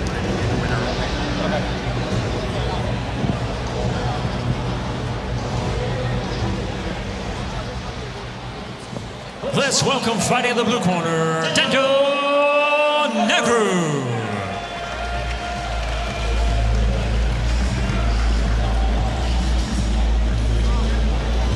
Daniel Negru makes his way to the mat here, 25 years old, from Dublin, Ireland. He's currently the kids coach at SBG Ireland HQ. The brown belt, been training about 8 years.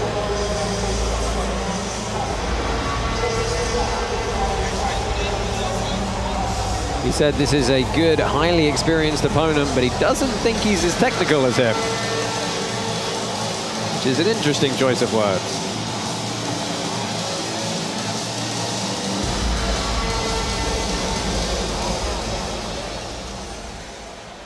And now let's welcome fight in the red corner, Paul Redmond.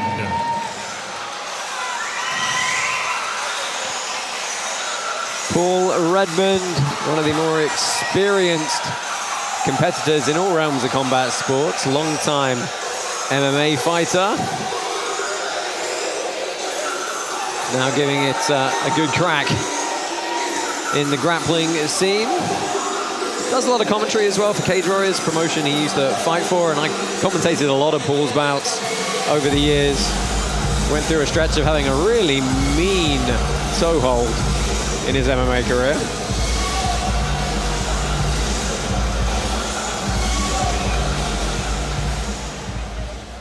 Let's get the action started. Our next bout is in the middleweight division.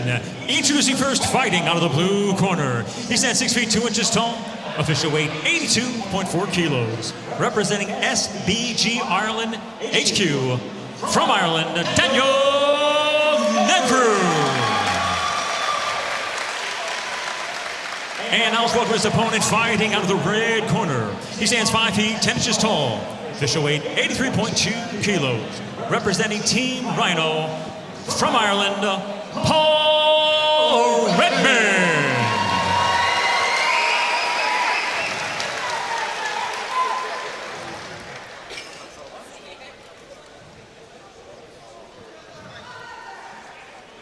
Red for Negru, blue for Redmond, and a sit to guard from Negru quickly. Redmond on a heel hook quick. Yeah, Paul's always come in and put on a show. Been willing to exchange in kind of all the aspects of jiu-jitsu. Yeah, Negru not seeming too bothered as he looks to backstep out of it. I'd like to take a moment to thank our partners at Reorg, who work with retired military, police and emergency service personnel suffering from PTSD by introducing them to jiu-jitsu. For more information, visit reorgcharity.com.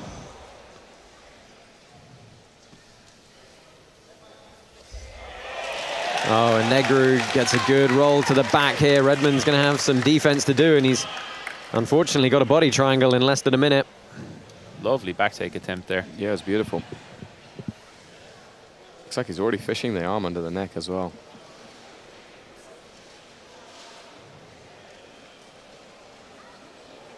Yeah, this is looking bad for Paul. I mean, they're still so, you know, fresh, not super tired, not super sweaty yet. You got a big tall guy with long limbs looking up a body triangle on you quickly. Worst case scenario. Big squeeze, goes short grip and gives it up. I feel like with all Paul's MMA experience, though, it's going to take a lot to finish him. I've found MMA fighters some of the toughest to finish with submissions. You have to pretty much put them out or pretty much break something to get them to tap. Yeah, he's been doing enough. He's been obviously grappling his entire MMA career, but he's been doing enough competitive grappling only that he's probably done a good job of making the adjustments. And, you know, sometimes in MMA, it's so much harder with the gloves to fight through for the grips that suddenly when you don't have them, it's like, oh, no, they can get me easier. He's hand fighting nice here, but he needs to try and go from the hand fighting to try and fight the body triangle and find a way to get twist and turn out of that. That's the thing, isn't it? If the guy on the back stays so busy up top, you never get a chance to address the lock around the hips.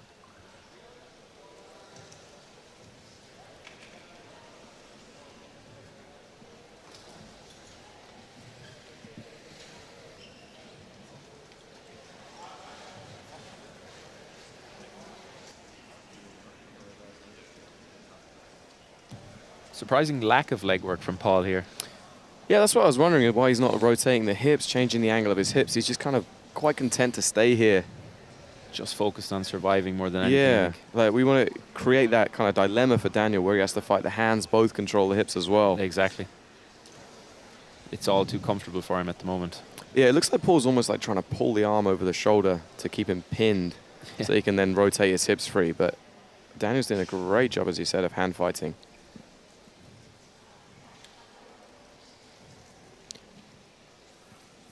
Who do you feel is having to expend the more energy right now? Probably Daniel, surprising enough. Paul seems like he's been a bit more efficient. He's lying on Daniel's leg as well in such a way that it kind of gets tiring. He doesn't have the body triangle locked in a very efficient way. You can see he's over the foot there, so his muscles are doing a lot of the work there instead of mechanically controlling. Yeah, and he has survived nearly 2 minutes here with this back control. The lock's broken now, but see if he can find a way out. Will certainly be a moral victory if he makes it to the end of the round. Does a good job switching the triangle again. Paul's really making a point to try and put that lock on the floor to take some of the pressure off that squeeze. I mean, that's kind of what you're always taught in day one jiu-jitsu, right? Put the triangle leg on the ground. Yeah, it's doing the next bit of getting out of it that's tough. Now he's starting some of that leg work and immediately gives up on it. Here we go again.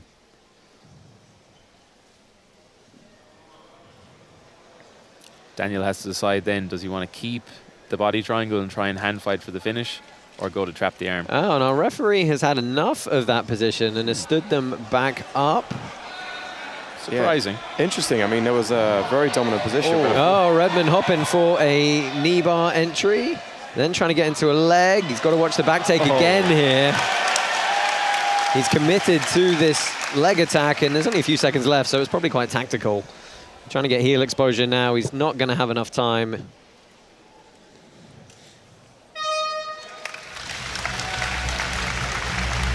Well, Redmond survives the round, shrugs his shoulders as he heads back to the corner. Take a look at some replays, and the initial back take was beautiful work from Negru. Yeah, this was a nice little kind of wedging bolo entry. Didn't quite get it off. Paul was doing a good job of still fishing for the heel hook. Classic battle, leg locks versus back takes. Yeah. We really saw that in the first round. Yeah, and really both of Negro's attacks came off those leg locks, right? Maybe Paul needs to look at changing his tactics going into the second round. Winner of round number 1, in the blue corner, Daniel Negru. Can be a bit of an advantage defending the leg locks with those long legs. You Oh, can almost stretch your leg through and it's too hard to reach for the heel. Oh, he tried the foot sweep and ended up getting put out of position. Good body lock takedown for Negru. Yeah, now Negru's in a good position past these hips. It's going to be hard for Paul to kind of re-guard. You know, if he is a back taker, he's probably looking at trying to force Paul to turn away from him so that he can re-expose the back. Yeah, I'm looking to see what back take attempt he does now in the next few seconds. Yeah.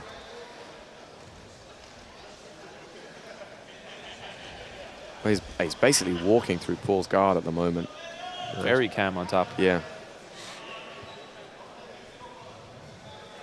Yeah, you can see Redmond wants to try and scoop underneath.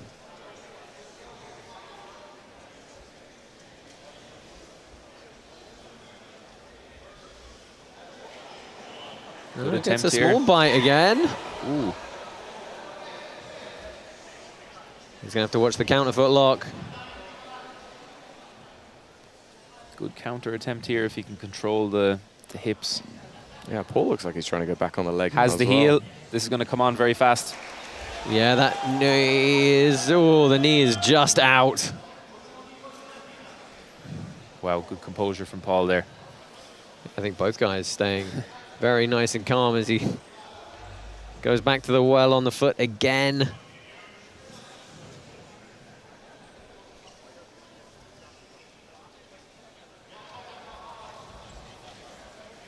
That battle of outside heel hook versus inside heel hook is always an interesting one, because the inside heel hook is just much more powerful.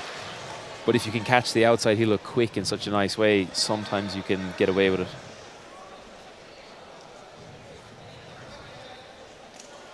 Nice inversion there from Daniel, but finds himself back in the footlock again from Paul. Yeah, but high stepping really easily out of it that time, and he's going to settle on his knees in top position here. About halfway in this second period to go, and we didn't point it out, but it should be abundantly obvious that Daniel Negru took that first 5-minute period with 4 minutes of back control. Going to be kicking himself a little bit that he didn't get deeper on some of them, though, perhaps.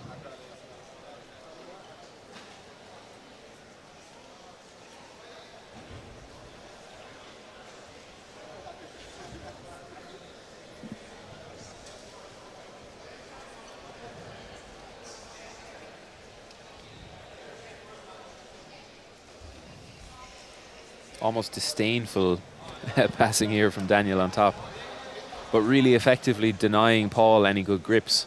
It looks like he's not doing much, but he's still leaning his weight on him. He's still moving forward and not letting Paul get any good grips of his own. Yeah, scoops up under on that leg, and again he immediately whips the leg over for the counter attack. Sequence we've seen a couple of times so far in this bout.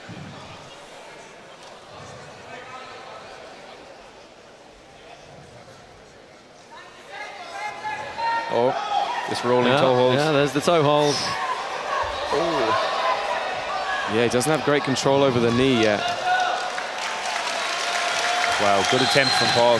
And it was interesting, he opted to stay down and just recover half guard there rather than scramble back up to a standing position. I thought he might turn that toe hold into a knee bar as Daniel rolls. Sometimes it can be hard to control that roll when you're trying to finish the toe hold from there. Got about a minute left in this one.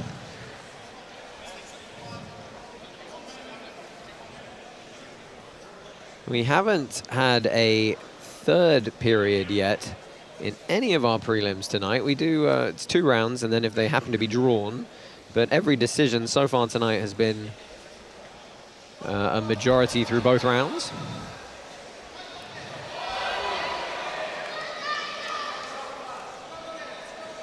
It's interesting to see what Daniel does in this last minute, because I feel like Paul might kind of be up in this round. That's what I mean. I could see it going either way, because Daniel has had the better kind of positional exchanges, but Paul has been attacking those legs and putting him under pressure. Yeah. So I like Daniel maybe just to look at turning up that pace and really trying to force it. Well, almost managed to get the mount. He's in a half guard on top here with the body lock. He's got 30 seconds left to work. They really should try to put like a stamp on this round in some way. Yeah. And once you get past that top knee, that body lock, it's not as useful anymore. Usually you'll see people upgrade it to tripod pass type position to just finish the pass and get to the mount. Oh, quick rail drag again. Well, closing 10 seconds.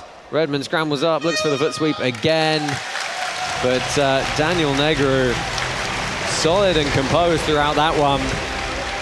It's going to come down to how the judges scored this last round. Chance we could see a third. Here's the highlights. Yeah, I mean, in like a traditional point-scoring setup, I would definitely have, like Daniel would be ahead on points, but, you know, Paul had some relatively, like, good attacks on the legs, so I'm really not sure which way around it's going to go. Yeah, Paul had the more effective attacks, submission attempts. Daniel with the more effective control. Yeah.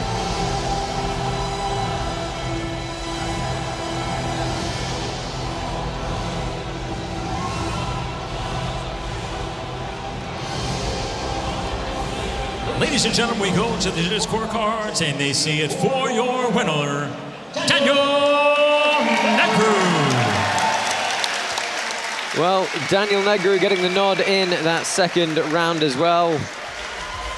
So taking both rounds on his way to the unanimous decision there.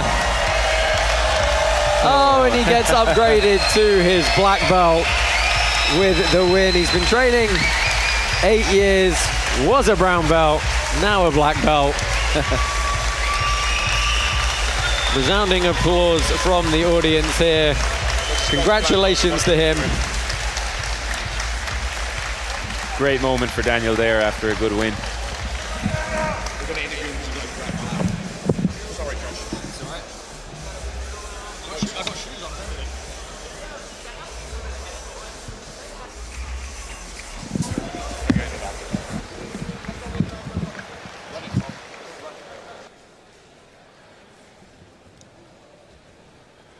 I'm here with our winner, Daniel Negru. Daniel, I've got to start with the obvious point. Congratulations, new black belt. How you feeling? I feel unreal, you know.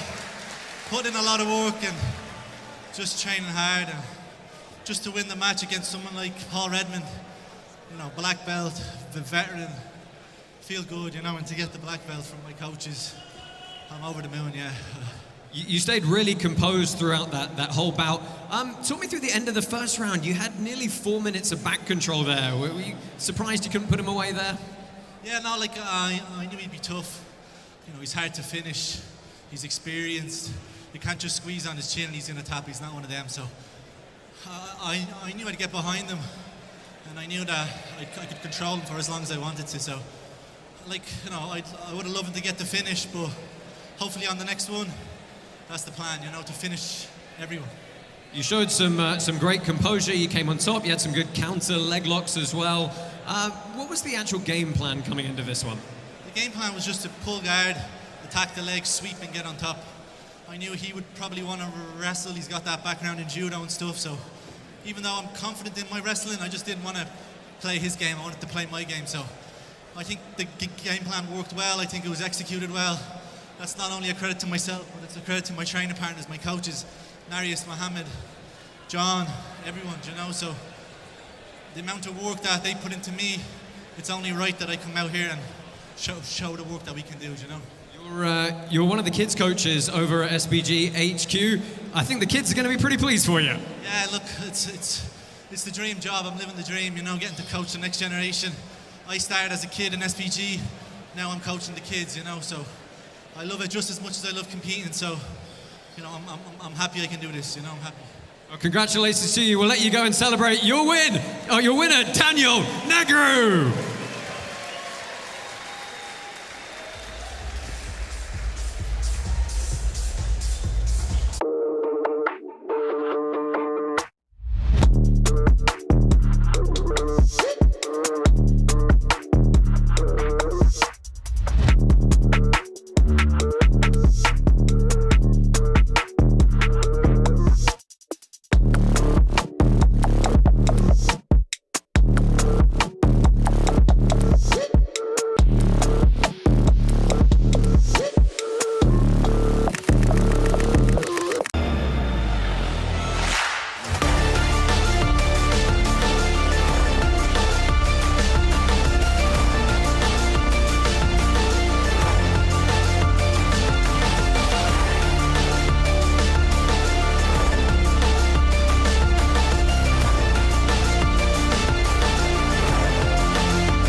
Let's welcome fighting the blue corner, Shane Price.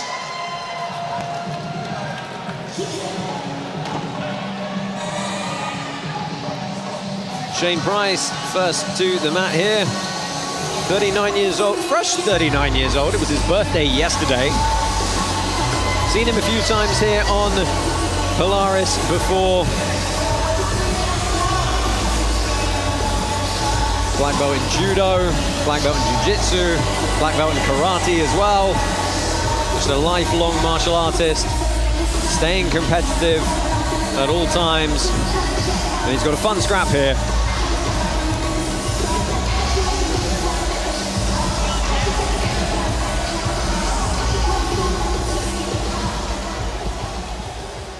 And now let's welcome fighting the red corner, Ciaran Daver.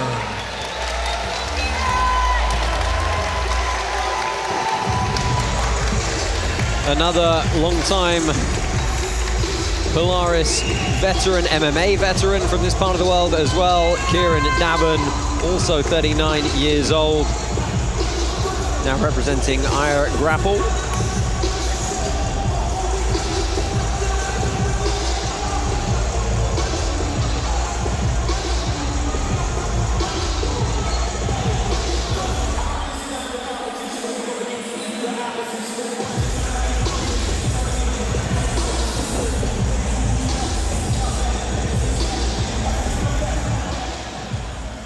Let's get the action started. Our next bout is in the light heavyweight division.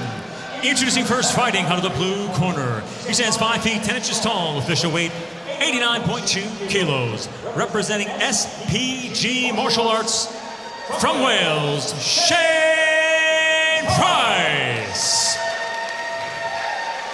And now let's welcome his opponent, fighting out of the red corner. He stands 5 feet 11 inches tall, official weight 90 kilos. Representing IR Grapple from Ireland, Ciaran Daver.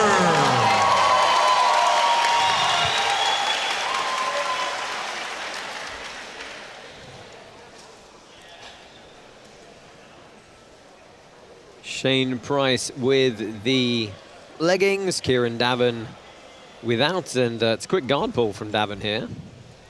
Definitely had some good leg lock success the last few years.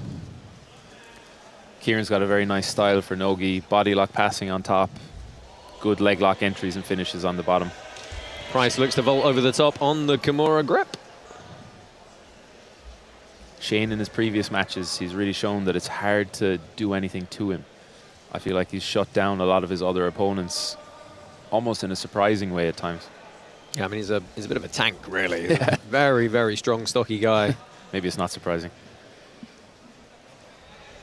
Ciaran has so much knowledge for the game as well. He's got a lot of different tricks, especially for a big guy like him. Yeah, good single hook sweep. Yeah, really impressive balance, though, for Shane. Again, it's just hard to off balance. Oh. Yeah, it's beautiful balance. Yeah, it's judo background, obviously, for Shane Price as well. It's those little, not flashy things that people take for granted sometimes. Just your proprioception's just a bit better, and that saves the day. Don't forget, our main card is coming up at 7:30 local time, 2:30 p.m. Eastern, exclusively on Flow Grappling. Head over there, get yourself a monthly or annual membership now, and stay on top of all the best grappling in the world. Of course, including, later this year, ADCC World Championships 2026, live from Krakow. Ciaran actually cornered me for all my matches ADCC trials many years ago, the whole way to the win. So since then, I almost think of him as a coach, just helping me a lot on like a big day. But his knowledge really shines through when he's coaching and when he's competing. You better say some nice things about him. That's enough now. Well, good wrestle up from Davin here, trying to... Price is not going to accept it, and they find their way off the corner of the mat. I feel like the way that Shane is trying to pass Ciaran's guard is really playing into Ciaran's game as well. What would you like to see him do? I think changing the posture. Yeah. So Ciaran is very good when someone approaches with a low head. He loves shoulder crunch type attacks. He loves elevating the head towards the mat and getting under the legs like this. So Shane would probably have to posture with lower hips, higher head, a bit more movement. I think that might counter Ciaran a little bit more. Yeah, you can see this is just beautiful series of entries. This is going to be tough for Shane to escape now. This is Ciaran's best position. Yeah, big straight footlock grip, and he's got that other leg tied up, actually. He'll test out Shane's tolerance to the ankle lock first, and then he'll switch off to the heel. There you go, and his big lateral bridge into the side of the knee. This is going to be tight. Oof. Well, Price staying incredibly composed here. And there's the submission. Ciaran Davin with the heel hook gets the win here. I think he says, are you okay? Because he was bridging hard into that. Yeah, you do need to bridge the opposite direction as they roll. That's the strength of the saddle, really. But then you get such a strong finish at the same time. Let's take a look at the replays. I'm going to go get a word with Mr. Davin. Talk us through it, gents. I mean, this was the near sweep, so he did. Like, Shane had a great balance through this match. And then I feel like Ciaran got more comfortable with his positioning, and he got to chain a couple of attacks together right at the end. And it was a beautiful entry. And you can see the finish.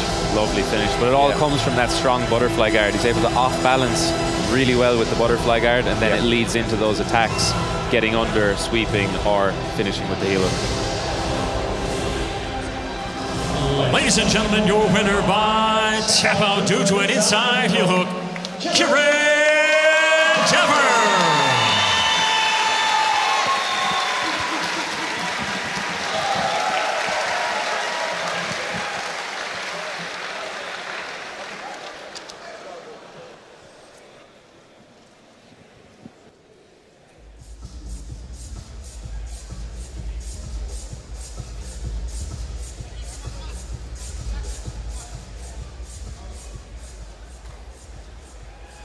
I'm here with our winner, Ciaran Davin and Jackson, is it? Ciaran, congratulations. Polaris' first time in Ireland. Had to have you on the card. How are you feeling? Oh, absolutely pumped. It was unbelievable to compete in front of the Irish Jiu-Jitsu crowd. So much pressure, but good kind of pressure. Thanks a million to everyone that bought a ticket and supported this. I think this is only the beginning. You looked like you had your game plan set. You looked to go underneath, and fantastic heel hook finish. Talk us through the entry and the finish. Yeah, so credit to Shane. I knew his top pressure was going to be really good.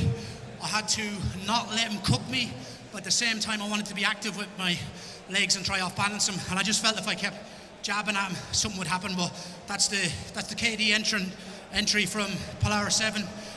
So that's my bread and butter. You're having a great time competing, a great time coaching. What's next for you? Hopefully get back on Polaris and keep getting better, keep improving, and keep growing the gym. And Irish Jiu-Jitsu is in a fantastic place. The next 5 years is just going to be like another wave of killers coming through. So it's exciting times. Look forward to seeing it. Ladies and gentlemen, your winner, Ciaran Davan.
Let's welcome fighting on the blue corner, Christian Osberg.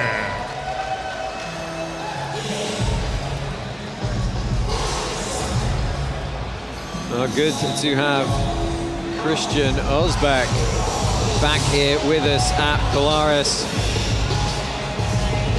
Expect some big work on the feet here from the man from Los Banditos. Big throws, big trips.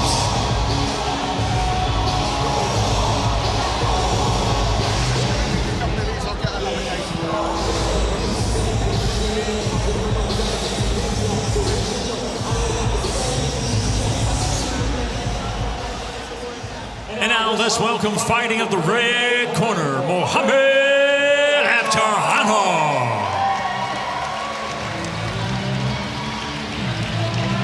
Another familiar face here at Polaris is the 23-year-old, originally from Chechnya, now living in Dublin.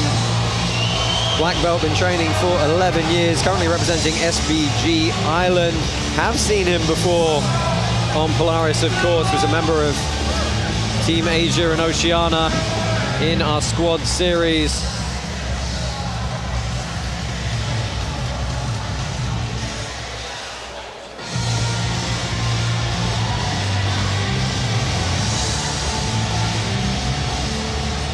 Let's get the action started. Our next bout is in the light heavyweight division.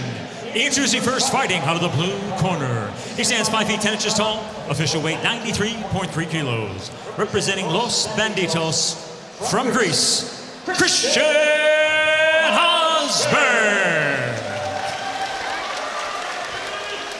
And now let's welcome his opponent fighting out of the red corner. He stands 6 feet 3 inches tall, official weight 92.8 kilos. Representing SBG Ireland, from Ireland, Mohamed Averyanov.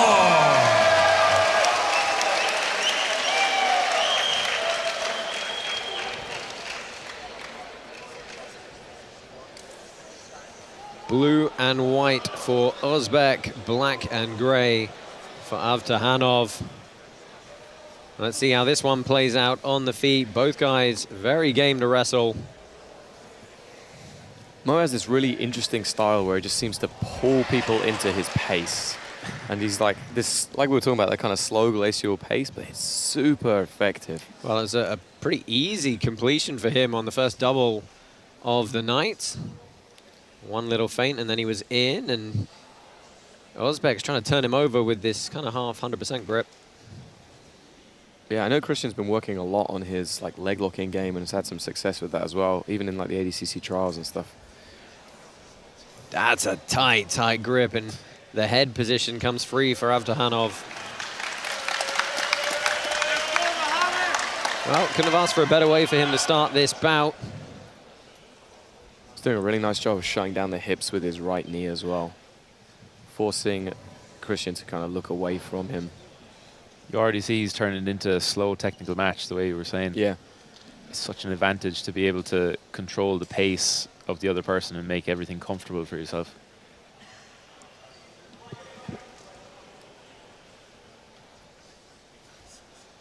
Looks like he's trying to slowly walk those fingers up and connect them together. See him reaching for a deeper crossface underneath the neck.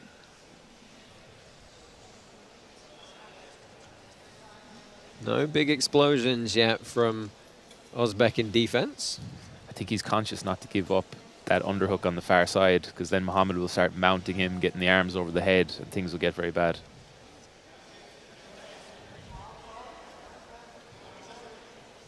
Again, relatively easy repass from Mo, straight to north-south. Now he's looking for a Kimura grip. Yeah, he was trying to march up behind that arm. Playing in this north-south position for now. Yeah, you can see how calm Mo is as well, just kind of like taking everything in.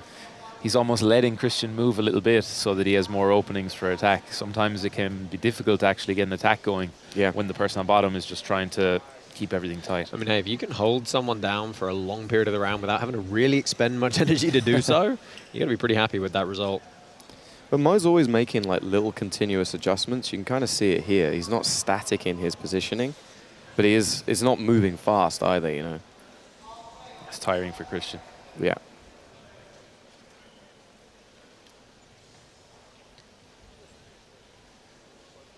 Well, Osberg trying to stay safe as he tries to find some frames here. It is very, very methodical. I think he wants to get to the Kimura grip somehow. Yeah. I mean, we saw it earlier. He reached underneath the armpit, but then Christian recognized that and immediately bridged out hard to free it up. You almost feel like there's a little game of chicken going on here. Like, Averyanov doesn't want to go too fast in trying to force something. Same time, Osberg is really not giving him a lot to work with. Yeah. And we've seen our referee for this bout, Greg Creel, has already stood competitors up for a lack of perceived action from dominant positions. There you can see that kind of giving space that you were talking about earlier with Well, there you go. I don't know if Osberg saw that, but Averyanov was a bit of gamesmanship. And it feels like he might be getting a little frustrated. Yeah. I mean, Christian's not really doing a ton on the bottom either. He's being very patient, just keeping everything tight. And that's not allowing Mo to progress his positions. Here we go. Oh, there was the bridge, and he's trying to keep his legs through. Yeah, but Mo is so big, as we've seen previously in our matches. He's really able to extend his body out and like apply so much weight all over Christian. Yeah, and he's got that single wrap. Christian's just having to be very disciplined with the left arm to not let it get free.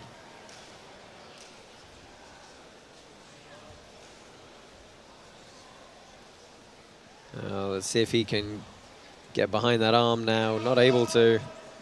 Ozbek really keeping elbows safe at all times. Just 30 seconds left. I think at this point, Ozbek's got to chart this round up as a loss and just stay safe. And, you know, you can't really 10-8 around under the system we use here at the Polaris prelims. It's either a win or a loss. So, you know, he's almost certainly lost this round. It doesn't matter to what degree he loses it.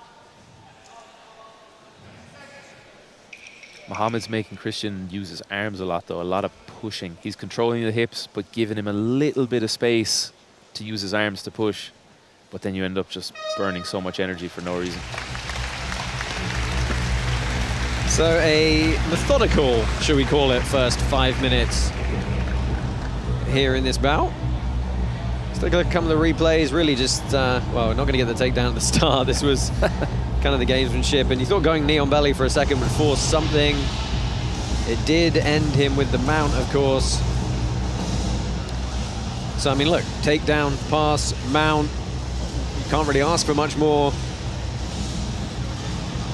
Yeah, like I said at the start, he did a great job of just pulling him into that slow pace, right? There was no explosion from Christian. There was no, like almost like aggression coming from him because he's not getting anything back. Winner of round number 1, in the red corner, Mohamed Averyanov. No surprises there. Well, let's see how we start this second period here. It was a good double early from Averyanov. He's getting some feints going. He's picked up that single again. Yeah, just easy snatch on it. Shoots across for the double. There's a big sprawl, and that was beautiful. That was a great little switch to the far side. Yeah, no answer from Ozbek. He pulls up now, and Averyanov content to let him. That upright judo style as well. It's tough to deal with someone with a good shot. Yeah, and particularly when someone's got those long arms as well, where they don't even have to commit themselves to that. They can just reach out and hook. Oh, he tried the Kanabasami, dropped himself on his shoulder, and that's going to be top position again for Averyanov. Really good at asserting the top position as well. You'd see that a lot from people that train with MMA gyms because it's such a valuable skill in MMA to keep someone down once you get them down. And he's managed to suck that leg all the way up. Still a heavy sprawl from Ozbek, who's trying to get the reversal here. He has pulled that leg through now. Yeah, Mo's done a good job of sucking the bottom foot in, which is making it hard for Ciaran to turn his hips.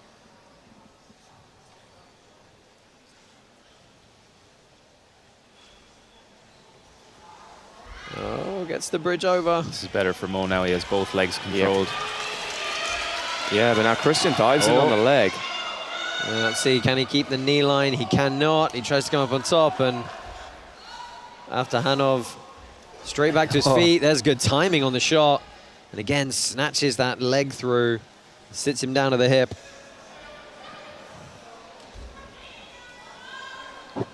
The thing about this is, though, this isn't necessarily Mo's ideal pace, right? His first round was his pace that he wanted to work at. And, you know, if he does get out of his kind of, not necessarily comfort zone, but out the speed that he likes to go at, it's a different level of cardio. It's different when you're outside of that pace, that comfort zone that you want to work at. It's much more challenging. He's definitely going at a faster rhythm than he wants, I think. He even looks to have slowed down a slight bit after some of those wrestling exchanges. Yeah, and he did have to bear a bunch of weight in the sprawl there. I mean, he may have been doing a good job of sucking the leg through and going through the position, but he still had to fight from a disadvantageous position. Christian really needs to use this attack now because he's after giving up the top position, which I think was very valuable to him in the first place. So he needs to make this leg attack count. Yeah, I mean, he's done a good job so far in this round of actually getting up off the bottom pretty effectively. But Mo is now chasing those hips. Yeah, trying to shake those legs free and crab ride his way up. Comes up on the leg drag. On the leg drag with the body lock. Still a chance to roll through. He's trying to hide that foot. Christian's pulling it inside. Has an opportunity here. Yeah, I think that left hand of Mo is stopping him turning the hips the way that he wants to go. Like, it's just locking him into position. Yeah. And it's forcing him to go to, like, not necessarily the optimal position to attack the legs.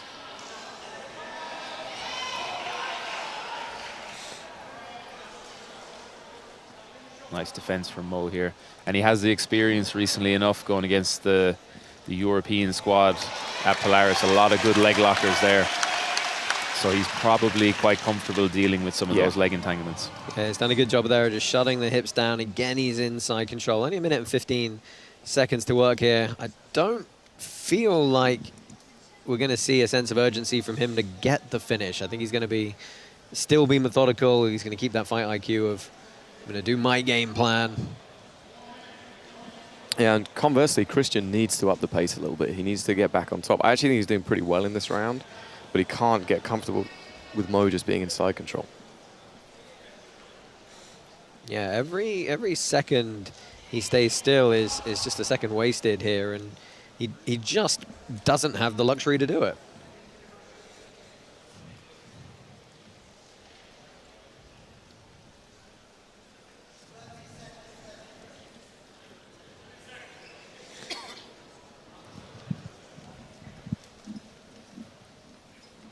Yeah, Mo's just kind of eating away the clock in that ride time.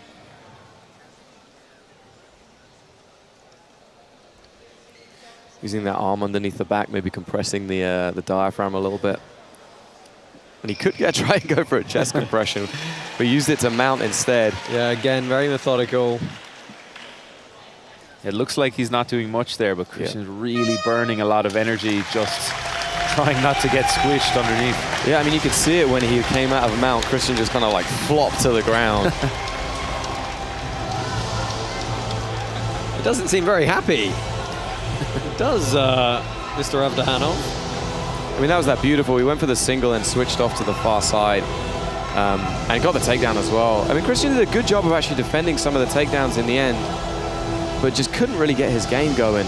No, Mo was really able to control where the fight was with the wrestling and then also controlling the pace. Yeah.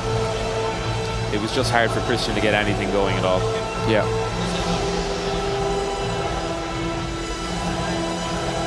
Ladies and gentlemen, we go to the judges' scorecards, and they see it for your winner. In the red corner, Mohamed Averyanov.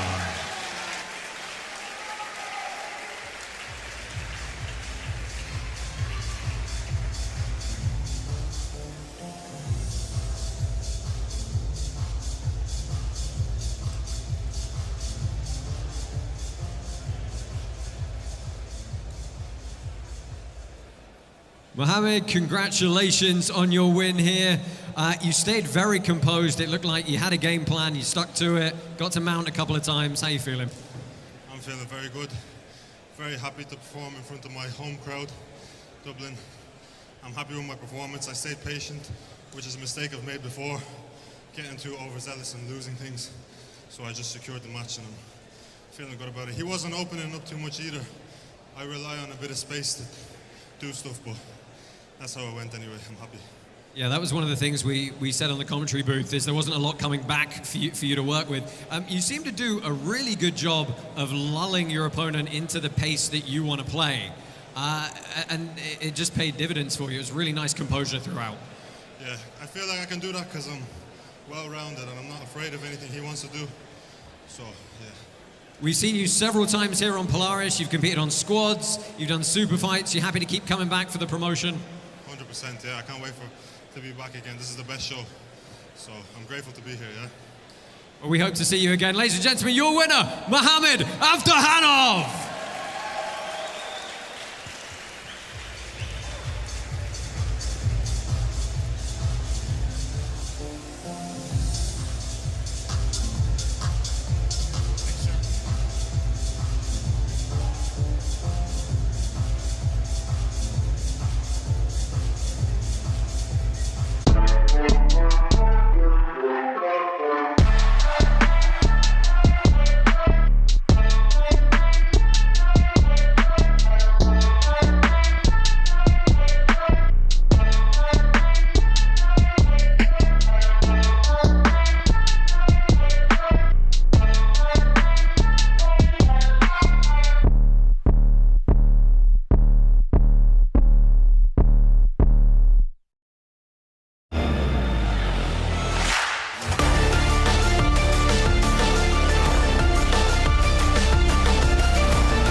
Let's welcome fighting in the blue corner, Niko Mikulishin. What an interesting clash this is in our penultimate preliminary bout of the afternoon here at Polaris 37. Niko Mikulishin, just 18 years old, and having a bit of a run lately, having just picked up a win at ADCC Trials, taking on a far more experienced opponent today.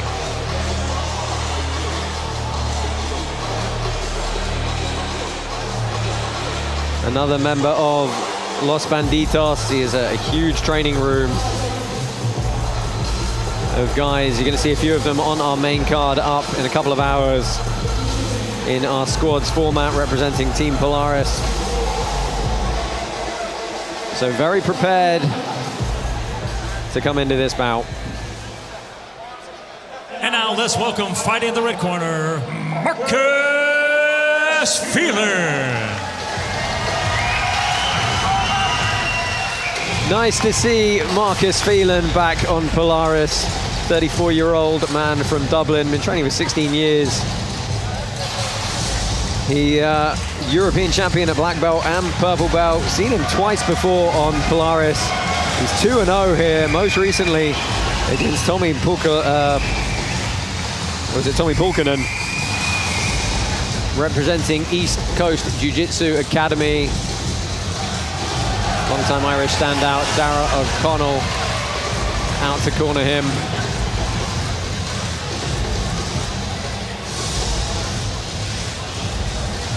You got to say, guys, not many people would be, hey, let me take on the 18-year-old youngster who's smashing the no-gi scene right now.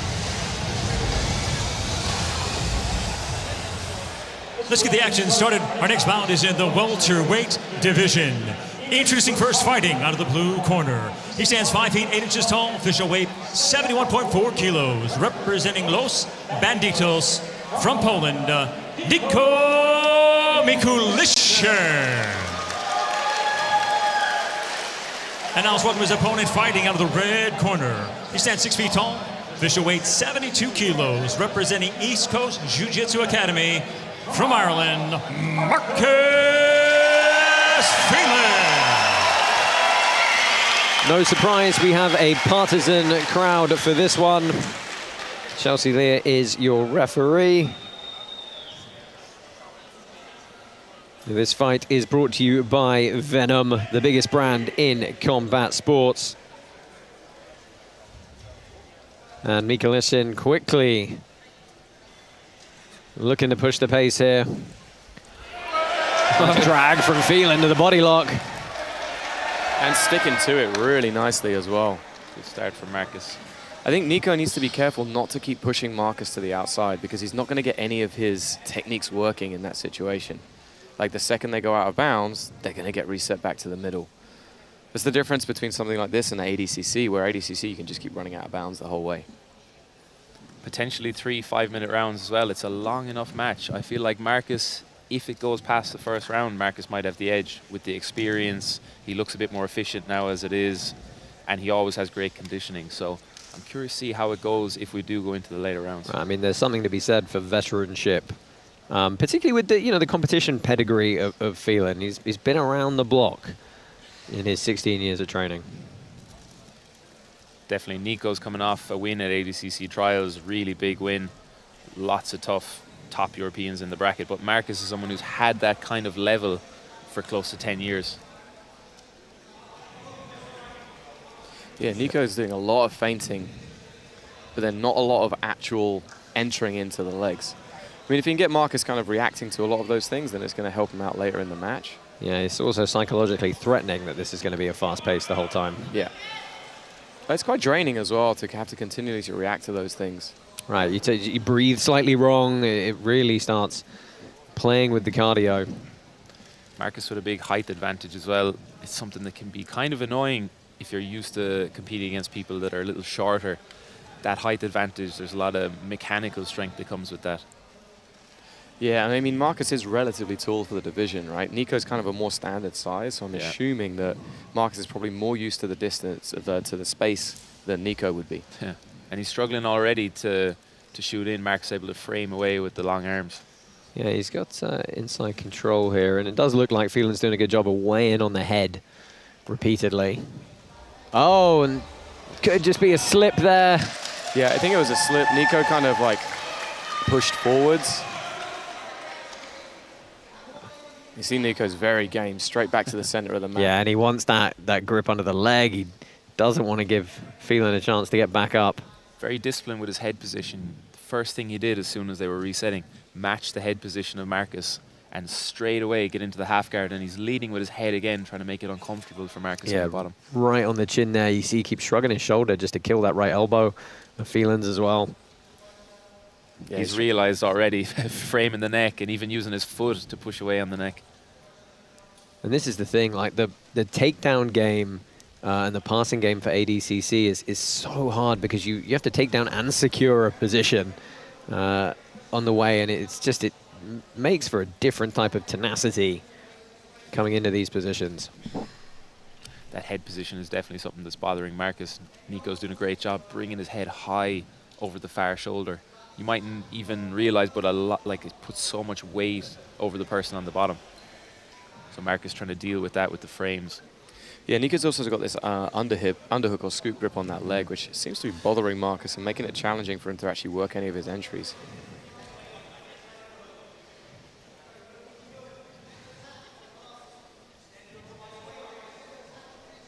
Phelan trying to reinforce that frame. It's just suddenly the 18-year-old seems to just be a bundle of muscle here on top. It's hard to off-balance Nico. He looked for a leg, and Phelan was able to deal with that fairly quickly. I'd like to see Marcus scoop a leg here, try and use that to off-balance, because it's very difficult trying to off-balance only focusing on the upper body. Yeah, this is a big grip, but Phelan does a good job of prying it off again. Nico's doing a really nice job of attacking the upper body, then going back to the legs. Yeah. He's just so active as well. Yeah. That's what happens when you've all got that energy of an 18-year-old. Right, and he's looking to use it. That's the thing. I mean, it's a weapon, right? And he's looking to use it early here. We've still got 20 seconds left, and this time he drags Phelan down to the mat, looking to circle to the back, and I'm sure he'll grab the neck if he can. But Phelan's going to scramble on top, or is he? Oh, muffler as well. It looks like he's in a crucifix with the muffler. It was. But again, I'd much like him to keep it in the center of the mat so that he can work from these positions afterwards rather than having to have the resets. Well, so this is the thing. It's like they were told that the time would not be stopped for resets. They were made aware of this. And so Nico seems a bit unsure about that, but it was perhaps fortunate that Marcus took a few seconds to get back to the middle. Probably enough to get the round for Nico. I would think so. Yeah, I mean, he did the better work. I mean, even if it was a slip for Marcus, he was on top. He was dominant on top. Marcus got very little going. And at the end, it was a nice... Yeah, it looked like Marcus went for the drag and he just fell over, right? Yeah. But, you know, it's margins of error at this level are just a lot less. You know, and I'm curious to see what adjustment Starra O'Connell in the corner is going to request of Phelan, because, you know, Dara is a long time high, we've seen him on Polaris a few times, like high-level competitor and coach. Yeah, I mean, Dara's one of the best coaches in Europe and has been for a very long time. And he's been around the scene for so long. I mean, way back in the days. Winner of round number one, yeah, Dara's seen it all. I think they will have some good adjustments to make for the next round. Any, you want to take a punt at what they might be? Just find a way to get on top. Marcus has a lot of crafty ways. Maybe if he can't fully out-wrestle Nico, he just needs to find a way to get on top. And again, it's that kind of like shot and then a slip on the way up, and this is perhaps not what he wanted to have happen. He's going to have to deal with the youngsters pressure passing again. Yeah, and you can see that Nico is just closing the head in as well, making it disrupting the breathing of Marcus. And just staying glued to him as well. There is not an ounce of Darce here. Looking to lock it up. This is looking tight. Marcus needs to put his back flat on the mat and start turning side to side. Yeah, I mean, even if he doesn't get it, it's going to make tough on Marcus's lungs, right? Oh, he's turning into it. This could be the finish here. This is looking tight. Mikulishin. Oh, big squeeze. He might have to give it up here, though. Yeah. Yeah, I mean, that was a much better... Well, I mean, Marcus did a great job of escaping, you know, putting his shoulders flat to the mat, which is what he needed to do. But, you know, Nico got the pass off that. You need to either go back flat in the mat or up to the turtle and start to hand fight from there. I think that period of squeeze there for Mikulishin is the longest amount of time he stayed static in this entire match so far. I mean, the guy just does not stop moving. Marcus might need to find an unorthodox way to get on top, some kind of reversal or give bait for some attack from Nico and make him slip off the back or something like this.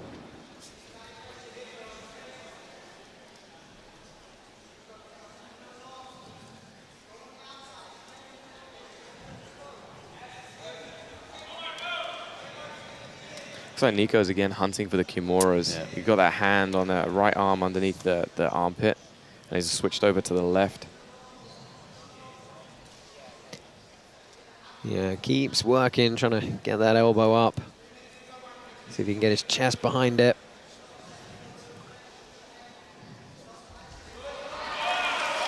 Well, good work from Phelan to get back to at least some position. See if he can defend the back here. Yeah. Keep turning. Good scramble from the pole. Yeah, and still 3 minutes to work as well in this round. That was an opportunity for Marcus there in that scramble, but Nico did a great job just latching onto the back and straight to the body triangle as well. Yeah, and he's on the neck here. Don't have to be under the chin. It's going to be, and there's the submission. He gets the crank. Nico Mikulishin takes a bow. Marcus Phelan staying in it as long as he could, but just too much movement and energy and strength from the youngster there. Yeah, I mean, this was the DAS. He used it very effectively to set up the submission, but also set up the pass as well. And when Marcus did go back to the ground, he then was able to set up the turtle, take the back, immediately connect to that body triangle, and then put the squeeze onto Marcus.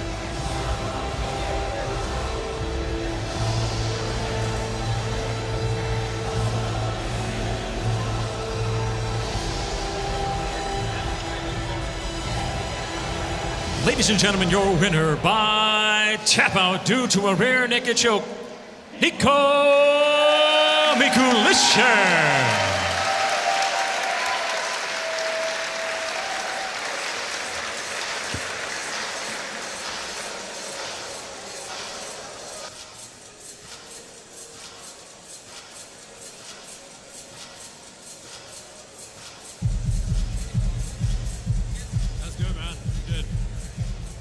I'm here with our winner, Nico Mikulishin. Nico, you look like you just wanted to keep the pace and going and going and going. That cardio is a real weapon for you. Thank you very much. Yeah, I like to work on my cardio a lot. And I feel like being young, it's easy to use that against some of your older opponents that you face. What was the game plan coming into this one? The game plan was to start off standing, look to snap into either front headlock, move around to the back and get the sub quickly, or put him down like I did, and then work to pass from there, get to the mount and get the back. But as you mentioned, you know, Marcus, a little bit older, a lot of veteranship on his side. Crafty opponent. For sure, yeah. Marcus Phelan is super good, guys. Guys, let's all give it up for Marcus. Super, yeah. It was nice of him to take the fight. Yeah. You've had a really good year so far. What are you looking forward to next? I mean, we know, but tell the folks at home. Yeah, ADCC. The aim is to go out there, win it, be the youngest to ever do it. That's the aim.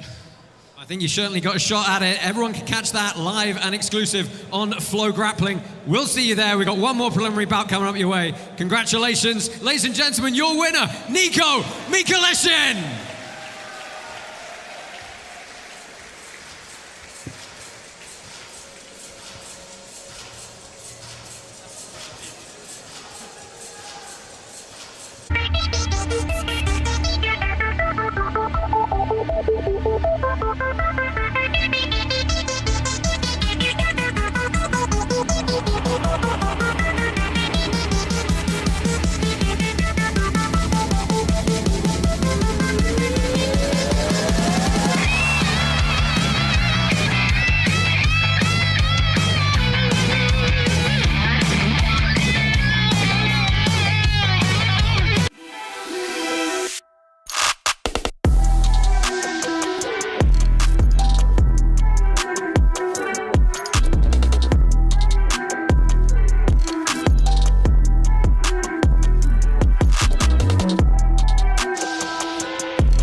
To the booth here at Polaris 37. It is squads coming up a little bit later. Josh Parmo, Tom Barlow, Tom Halpin on the call for you today.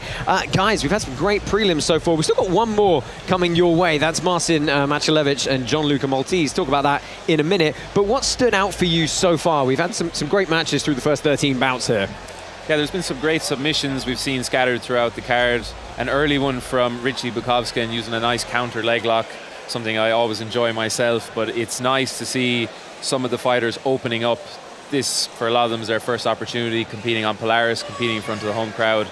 And Richy, I thought, was really impressive there, countering, getting the finish early on. Yeah, we had a great ladies match with Selma Vick putting her stamp on it with a rear naked choke as well. Yeah, I mean, Selma did an amazing job in that match. A beautiful little sequence to take the back and then also get the finish. Like, Selma's been on a bit of a tear lately. She had that loss against Adele Fornarino, but honestly, Adele is one of the best in the world.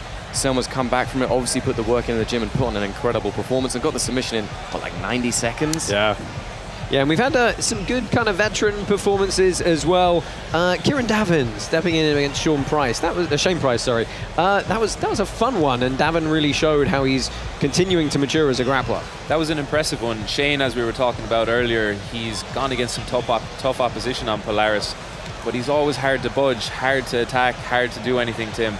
And Ciaran just came in with a great game plan, was able to off-balance, use the butterfly, get in on the legs, and again, a really tight finish. Thankfully, Shane tapped in time, but very impressive work from Ciaran. Yeah, we expected maybe some more takedown work from Christian Özbek in that bout against Mohamed Avtahanov. We didn't see it. We saw Avtahanov do what he does and lull people into this game, and he kind of looked flawless through just methodical composure. Yeah, I mean, I was incredibly impressed by Mo's takedowns. I thought the way that he entered the single leg and then switched off to the far side was absolutely beautiful. And as you say, Josh, he has this inhuman ability to just pull people into his pace, and he slows everything down and slowly breaks them down. Pretty much what he did to Christian. Christian did do a really good job of starting to work in that second round. He made some adjustments, started to build some height rather than just play off the guard. But I mean, Mo just put on a great performance. Yeah, one of the things we're going to be talking about a lot as we get into our main card later today is ADCC. It is, of course, this year, coming up in September in Krakow, in Poland. And there's a lot of people on the card tonight who have had good performances at trials. We're going to see some of them there from both Team BJJ Stars and Team Polaris as well. And, of course, we're going to see the man we just saw, Nico Mikulishin, who, 18 years old, looking like an absolute murderer. Yeah, he got off to a really quick start against Marcus. We were wondering, would he be able to sustain that pace for the whole match? And to be honest, he probably increased the pace. He overwhelmed his opponent a little bit.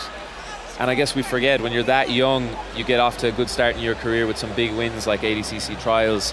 He's obviously training hard for that, and he's shown that he's just getting better and better as time goes on. So it's going to be interesting now to see him back on Polaris in the future and also ADCC in a few months' time. Yeah, I think one of the most impressive things about Nico was we were concerned like how much he was going to feel the pressure of being in this environment. He's got so much hype behind him, and he came out, performed so well, put an absolute clinic on Marcus. That bodes really, really well for the ADCC. Like, going into that event, he's clearly not fazed by being in this environment. He's going to put on a show, I'm sure. Yeah, I mean, he was great on the mic as well afterwards. It's kind of like this whole package you look for in someone who's got the chance to become a more established, long-term professional. Let's have a quick pivot just before we talk about the next bout that's coming up. We have, of course, got our main card coming up at 7:30 p.m. local time. That's 2:30 p.m. Eastern over in the US, live and exclusive on Flow Grappling. It is Polaris 37, Team BJJ Stars taking on Team Polaris. Lots of things to talk about. If you've stayed tuned to the Instagram reels for Flow Grappling lately, they will have broken the news that unfortunately Mateusz Szczecinski succumbing to food poisoning last night, and he's had to pull out, and we've had to have who was it? Ciaran step in. Callum O'Mahony, sorry, step in on very short notice.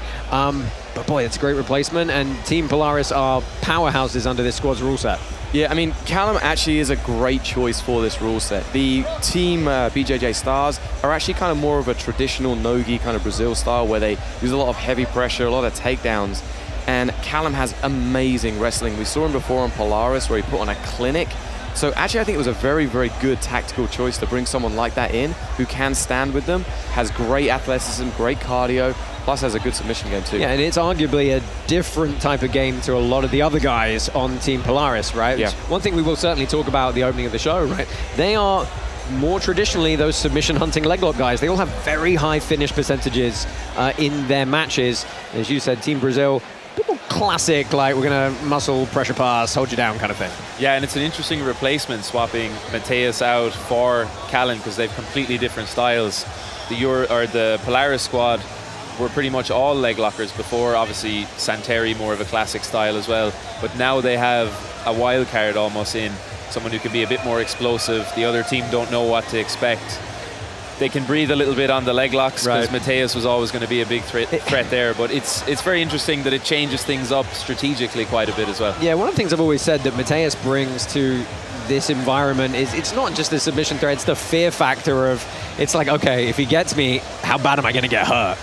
Right, and now they don't quite have to worry about that. So maybe BJJ Stars a little bit happier about that. But look, they've got some pretty solid guys as well. And they've got a youngster in Julio Martins as well, who's another guy who just stormed through Brazil trials and is coming in. Hey, he's younger. He's just become a brown belt, right? But he's got a chance to make a name for himself against some far more established players. Yeah, absolutely. One of the things that I'm really interested in, we have a Jaque Behanse returning, and he coached Team Brazil a while ago against Team USA. He is a fantastic coach and a very, very good tactician. He actually switched up the tactics mid-match last time that really allowed Team Brazil to win the game. So I think that's going to be amazing. And they do have a very strong game. It's going to be interesting to see how they do tie up with these leg lockers. A lot of them are very experienced in the ADCC style, which is leg lock heavy anyway, and leg lock and wrestling. So it's going to be a cool, fun event. Yeah, lots to look forward to. Of course, Helena Crevar and Amanda Pamela Nicole is on that card as well. We've got one more prelim bout coming your way. It's Marcin Maciulevis and Gianluca Maltese. This is a great bout. We're not going to hold you up from it anymore. Let's go ahead and rejoin the mat. This is the conclusion of the prelims for Polaris 37.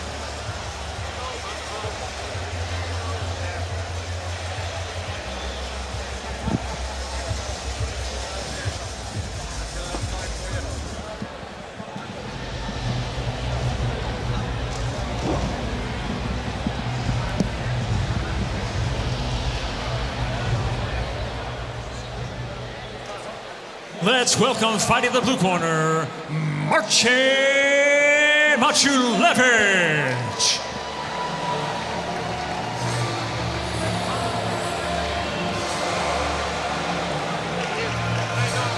Marcin Maciulevis, one half of our prelim main event heading here. Nogi world champion at brown belt, medaled at Nogi Worlds at black belt as well.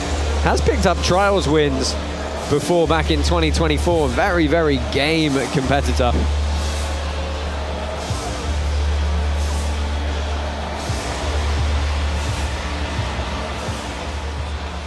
And now let's welcome fight of the red corner, Gianluca Maltese.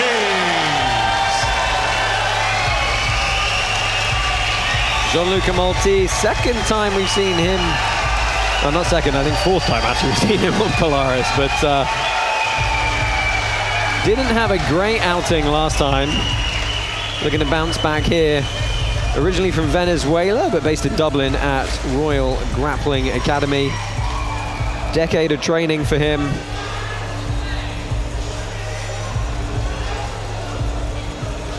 Couple of good medals at Nogi Euros as well.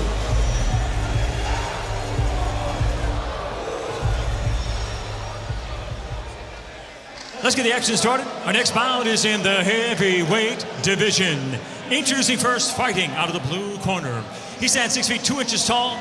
Official weight 99.4 kilos. Representing Agatorsk Fight Club, Poland, Marcin Maciulevis.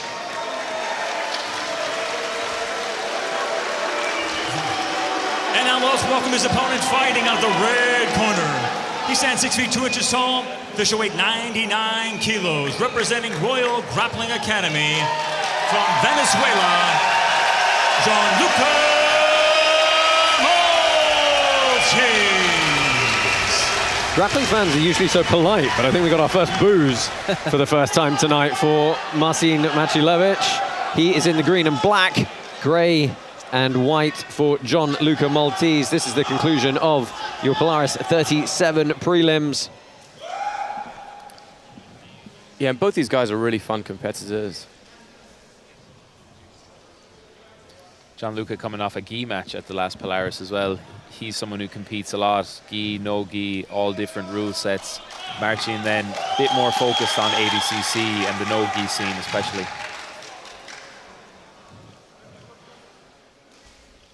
It's a good opportunity for Gianluca as well. Go up against a proven ADCC trials winner, someone who's gone against some of the best grapplers in the world. So it was funny. We had Gianluca fill out the kind of questionnaire that the prelim guys do here, and he said, "What do you think about your opponent?" He said, "Polish specimen that's ready to be dealt with." Just about 90 minutes now until we head over live and exclusive on Flow Grappling for the main card. Wow. Beautiful little work from Maltese to throw the arm by, clamber to the back. Man, it was beautiful timing on it as well. It's that fake kind of inside trip that everybody's doing on Instagram at the moment. Oh, and he is fired up. The crowd, sold out crowd, I should say, here at the National Basketball Arena in Dublin. They're getting behind him. Just lulled him into a slow pace to start the match, and then hits his move. Yeah, I'm absolutely going to need to see a replay of that. He's been drilling that during the week, I'd say. Jostling for the restart position as usual. Yeah, I mean, we've spoken about this a couple of times already, how important it is, and you see immediately looking for the kill here. And Gianluca's got that body lock as well with the inside hook. This was like a big no-no when I was coming up good strip. Arm around the neck. Yeah. He realizes this is his big opportunity here, I think. I mean, it is a great opportunity. Body triangle locked in. He's doing a good job of just keep fishing underneath the neck as well. Yeah, he's finding his way through, gets this. Thought he got some really big extension in the back. Once that body triangle's in, you just need to constantly hand fight. Don't give your opponent a second to be comfortable and then deal with the body triangle. Yeah, the lock is on the low side here, but you see he's trying to turn that knee under. Good awareness from Maciulewicz to try and ease some of the pressure. But this slow pace suits Marcin. He can be comfortable here and then start to undo the body triangle. Yeah, you can see it there, scooping up the leg. Oh, almost getting his arm trapped. Gianluca needs to extend Marcin a bit. Here we go now. He's using the body triangle to extend and keep hand fighting until he gets the choke. Not he's going for that mandible. Well, he is just, here's the thing, every grip he takes across the neck, he's making sure he gets some form of crank and pressure, and you can see the wear on the face of the Pole already. Are we going to see another Scottish twister? We saw so many of those last time, but no. Oh, he turns around, and Gianluca Maltese probably going to have to play some guard now. Marcin's kind of wearing it on his face a little bit from the... exactly. Now he's going to want revenge. Yes. Well, he's got to be careful not to overcommit, right? And he's still got to try and impart his will on him, but if you make it a slip up, you know, Gianluca Maltese is going to be able to pounce.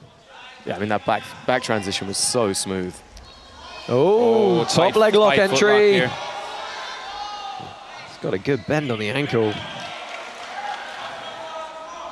Gianluca defended that nice. Just pushed his foot through a little bit deeper to take the pressure off and then build some height. Yeah, and immediately snatches his foot out of danger as well. Confident start for Gianluca, and that attack from Marcin used a lot of energy. You could see he really upped the pace in revenge mode after he escaped the back. Yeah, so the question is, with a minute 20 left here, what has Maciulewicz got to do to win the round back? Right, he had a lot of back defense, a lot of threats on the back as well. I mean, he needs a significant entry or significant attack that really threatens Gianluca. Yeah. These 5-minute periods, whilst they force a pushing of the pace, you know, you get behind in them, there's just not a lot of time to claw it back. I wouldn't be surprised if they're both realizing now that the round is kind of decided, save their energy for the second round. That's quite possibly the case, but we'll see. Marcin looks like he's fishing for the false sweep. Jean-Luc's really slowed down, like he's not putting anything on Marcin. I think that's actually a little bit of a mistake because it's just going to allow Marcin to keep coming back into the match. Yeah, and gain some confidence back. Yeah. Big stomp to the chest from Mateusz earns him the space needed to scramble up.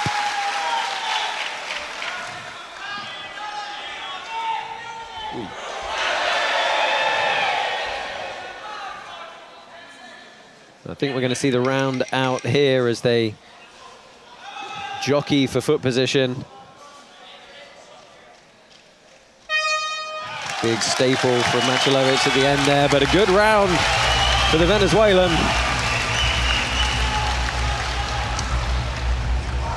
Let's take a look back at the start of that round. Hopefully we get the throw by here. Yeah, it's a kind of fake Kochigari into the head spin.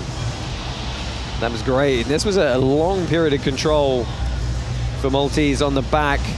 Eventually, Mateusz able to squeak out of it. I mean, this was Marcin's best attack. He had that foot. It was kind of in danger, but Gianluca dealt with it very, very effectively. Yeah. Certainly didn't show concern, did he? No, and he gained the top position from it as well, so actually turned it into a positive thing for him. The winner of round number 1, Gianluca Maltese.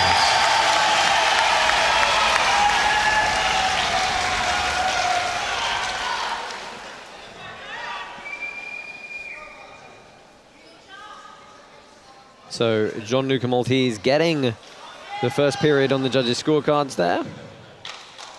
So he's kind of at least got a lead to defend now if he has to. Really does put the onus on Mateusz. Yeah, I feel like Marcin's probably going to come out quite hard and quite fast in this round. He got cut out at the start of the first, so I think he'll be on full alert mode now from the start of the second round.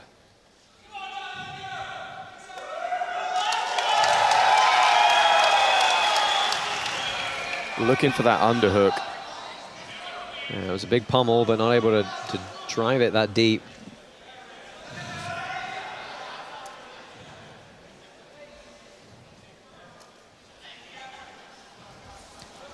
A little arm drag, not able to quite get behind. Does a good job of framing out to square back up. But Marcin not really doing much besides collar ties, a little bit of hand fighting.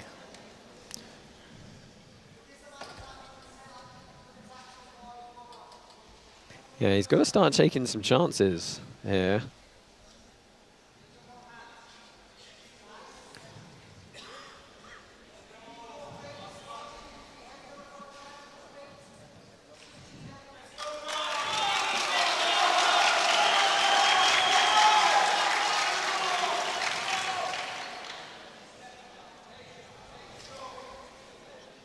Yeah, I mean, Jean-Luc's really not doing anything either, though. Like, it's the pace has really slowed down.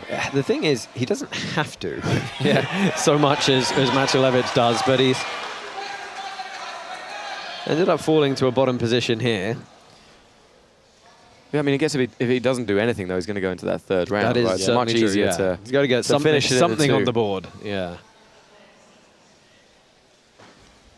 But yeah, we don't know how much energy he kind of spent trying to hold that back position. Right, we spoke about it before, right? It can be, in one of the earlier prelim matches, it can be more tiring, being the one trying to hang on to the position, trying to force the hand fighting, trying to squeeze the whole time with your legs. Yeah, failed submission attempt is probably the most tiring action you can do in a match. Especially in a competition setting like this, you put so much into those submission attempts without even realizing it's like trying to do a 1 rep max. Right. And if the match doesn't end, you have to keep going.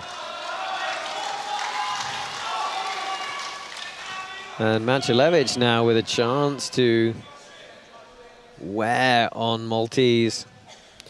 Yeah, he's not really leaning his weight heavily on it. He's not forcing Gianluca to particularly carry it too much at the moment.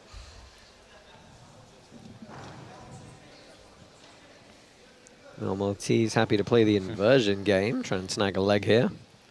I feel like Marcin really wants to drop back on a footlock at some stage. I don't know why. Yeah, I mean, he did it a couple of times in the first round, right? Got into relatively good position. Oh, nice little dummy sweep. And Gianluca can steal this round if he gets this finish. If he completes this single. Yeah. And manages it as well. Is he going to keep him down? Matulevich, yeah, that's it. That's again out of nowhere. Yeah, that's going to score. He lulls Martin into this slow kind of pace and then attacks. You have that brief time period before you consider the position settled to just try and pop back up, and it looked like Matulevich thought about it for a split second and then accepted the bottom position here, and with 1:20 to work on the back foot. It's really nice timing on those attacks. Gianluca trying to force the knee slide. Manages it as well. Little hip switch. Back. Getting both hooks in again, it looks like. Let's see if he can flatten him out. Crowd again getting behind the adopted Irishman. Very impressive from Gianluca. It wasn't looking like he had much energy at all on the bottom 1 minute. Right. And now he's on the back with the body triangle locked in. Yeah, and using the smothers as well. I think that's a great tactic right now. Yeah. Like, make him super uncomfortable. Like, he's got to fight the hand off the face rather than fighting the legs. It's such a good lesson to learn the right timing to attack like that. You don't want the other person to feel that there's any attack coming. Nice and relaxed, and then straight into your attack. If you can feel that tension in the tie-up, you're choreographing a bit too much. It's like powering it up. 20 seconds left. 20 seconds left. Maltese with the back, with the muffler. I think this is a good tactic. Just keep hammering away. You can see he's stopped fighting the body triangle now. Yeah, he knows. The crowd loving it. That is going to do it. Gianluca Maltese is almost assuredly going to take the win. A 2-round decision here. That is a big, big win for him. Yeah, I mean, technically we don't know if he's won. We've all scored enough jiu-jitsu in our lives to not play that game. Listen, I'm adding tension. You can't be that disingenuous. It all comes from that dummy sweep. Something you learn in your first self-defense class that kind of doesn't work. Yeah, let's take a look here. Yeah, it's just like a tripod. Little tripod. Yeah. There we go. Tripod sweep, sorry. And then he picks up the leg, sweeps out that back leg. And like Martin just kind of, he momentarily tries to stand and just can't quite do it. And then, you know, Martin got a little bit overexcited, rushed to take the back, or rushed to pass, and ended up giving up the back. Great fundamentals. Ladies and gentlemen, we go to the judges' scorecards, and they see it for your winner, Gianluca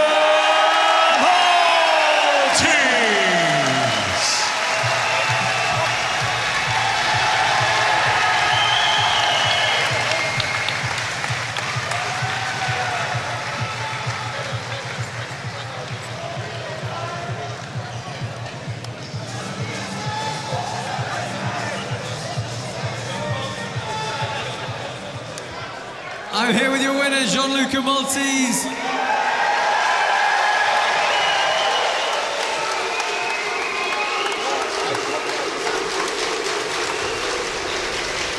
I'm going to start with the easy question. How about the support in the crowd?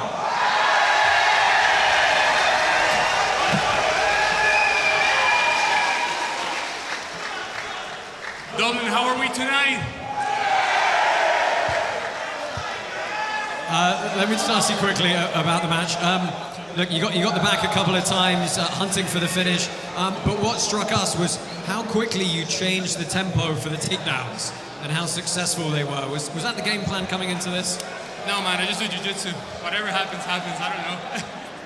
That's it. Look, clearly you want to go celebrate. You want to go celebrate with this guy. Okay.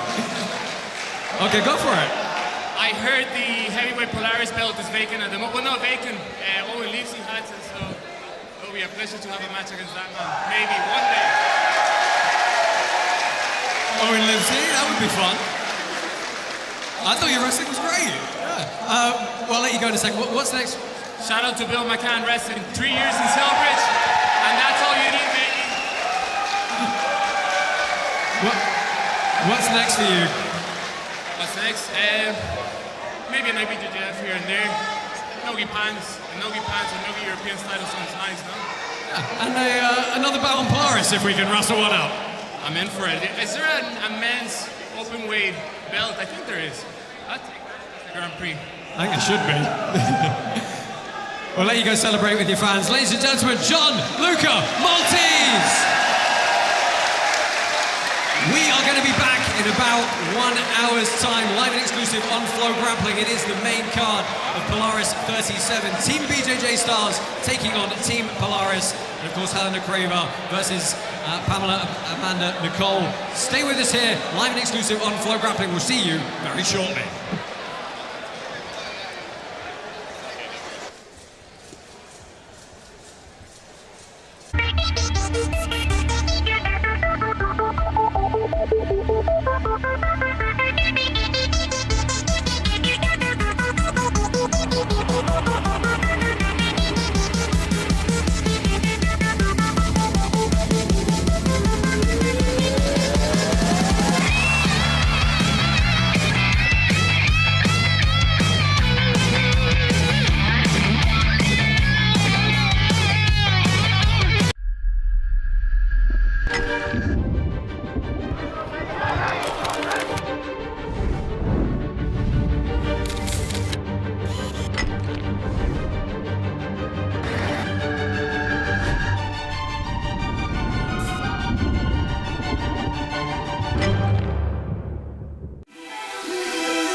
I didn't mean to jump the gun there, folks. I apologize, but your main card coming up very shortly. Team BJJ Stars taking on Team Polaris. Jose Enrico Cardoso is Izaki Bahiense, Eli Braz, Julio Martins, Ruan Alvarega, and Gabriel Sousa heading over from Brazil.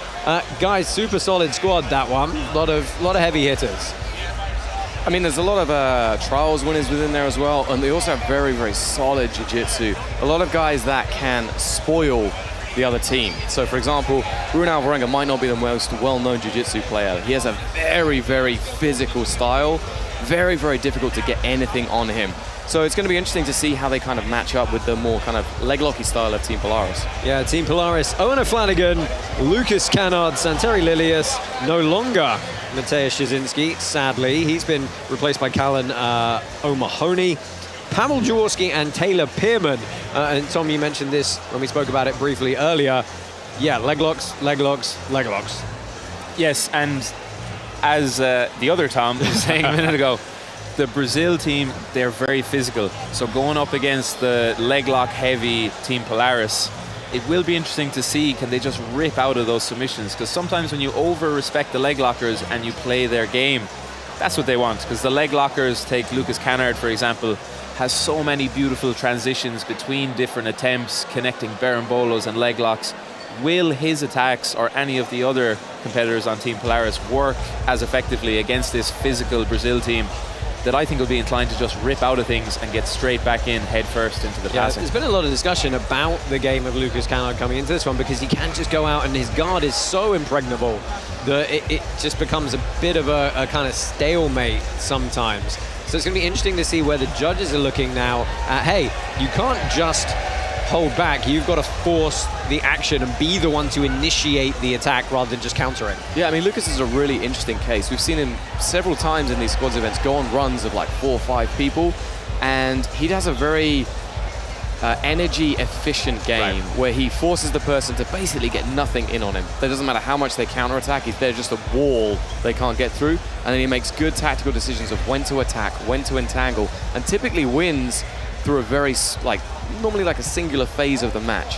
So it's whether the BJJ Stars can deal with that, because he is a very, very tricky customer. Yeah, I think also with Mateusz Szczecinski out to food poisoning, they might be leaning on one of their other heavy hitters in Eoghan O'Flanagan recently, picking up a big victory at Trials, dealing with guys who grapple kind of like the Brazilians, right? A little bit more stally, a little bit more wrestlery, that kind of thing. So really interesting style matchups. We'll talk about it more in the main card. Of course, let's not forget our women's super fight as well taking place. Helena Crevar against Amanda Pamela Nicole. Helena Crevar, what can you say? I mean, none of these matches are foregone conclusions, but she's always the favorite.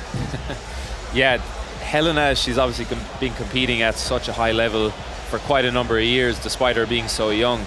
Amanda is coming in a little bit more under the radar, but I hope she can use this to her advantage. There's very little footage of her online, even though she's been winning some of the biggest tournaments in the world, like Nogi Brasileiros. And Helena, you can study her full game. She has every match that she's done for the last 5 years online. So I'm hoping that Amanda can bring something surprising to the table, and I think she will. Because Helena, she has seemed almost unbeatable at times, but I think Amanda is clever enough as a grappler that she can figure out some ways to put Helena under a bit more pressure. Yeah, I think Amanda is incredibly game as well. Like, I've seen her fight a number of times. Incredibly entertaining to watch. She's faced the best of Brazilian Jiu-Jitsu, people like Gabi Pessanha, and done remarkably well against them as well. And it's really cool to see her going up against Helena and see if she can deal with that. I think potentially the close guard of Helena is the big danger that we always see her utilizing, although she has started to do a lot of passing as well, so it's going to be interesting. Yeah, lots to look forward to coming up in about an hour's time, live and exclusive on Flow Grappling. Polaris bringing you the best of European Jiu-Jitsu, of course, tonight in Ireland. Don't forget you can get involved with the Polaris PSG Opens. We have a whole slate of those going on throughout the year. It's your chance to take part, should I say, in some of our competitions and have a chance to win your way onto an actual Polaris card. You're going to get to compete alongside and watch some of the best in the world, as well as the open junior divisions and all that sort of thing. Next up, August 30th in London, Polaris PSG events later on in Birmingham and Bristol. And we should, of course, mention that we are going to Europe with these events as well. August 29th, we're going to be in Barcelona, Spain, and Utrecht in Holland, October 24th. Head over to the Polaris website and Smooth Comp to find out more. It's your chance to pit yourself against the best in the world and possibly win a chance to get on one of these Polaris cards. Enough from us. Thank you for joining us here for the prelims, live and free on YouTube. We'll see you very shortly over exclusively on Flow Grappling for Team Polaris taking on Team BJJ Stars. We're back. This time, the Polaris All-Stars square off against the Brazilian BJJ Stars. A clash of continents against the nation that defined the sport.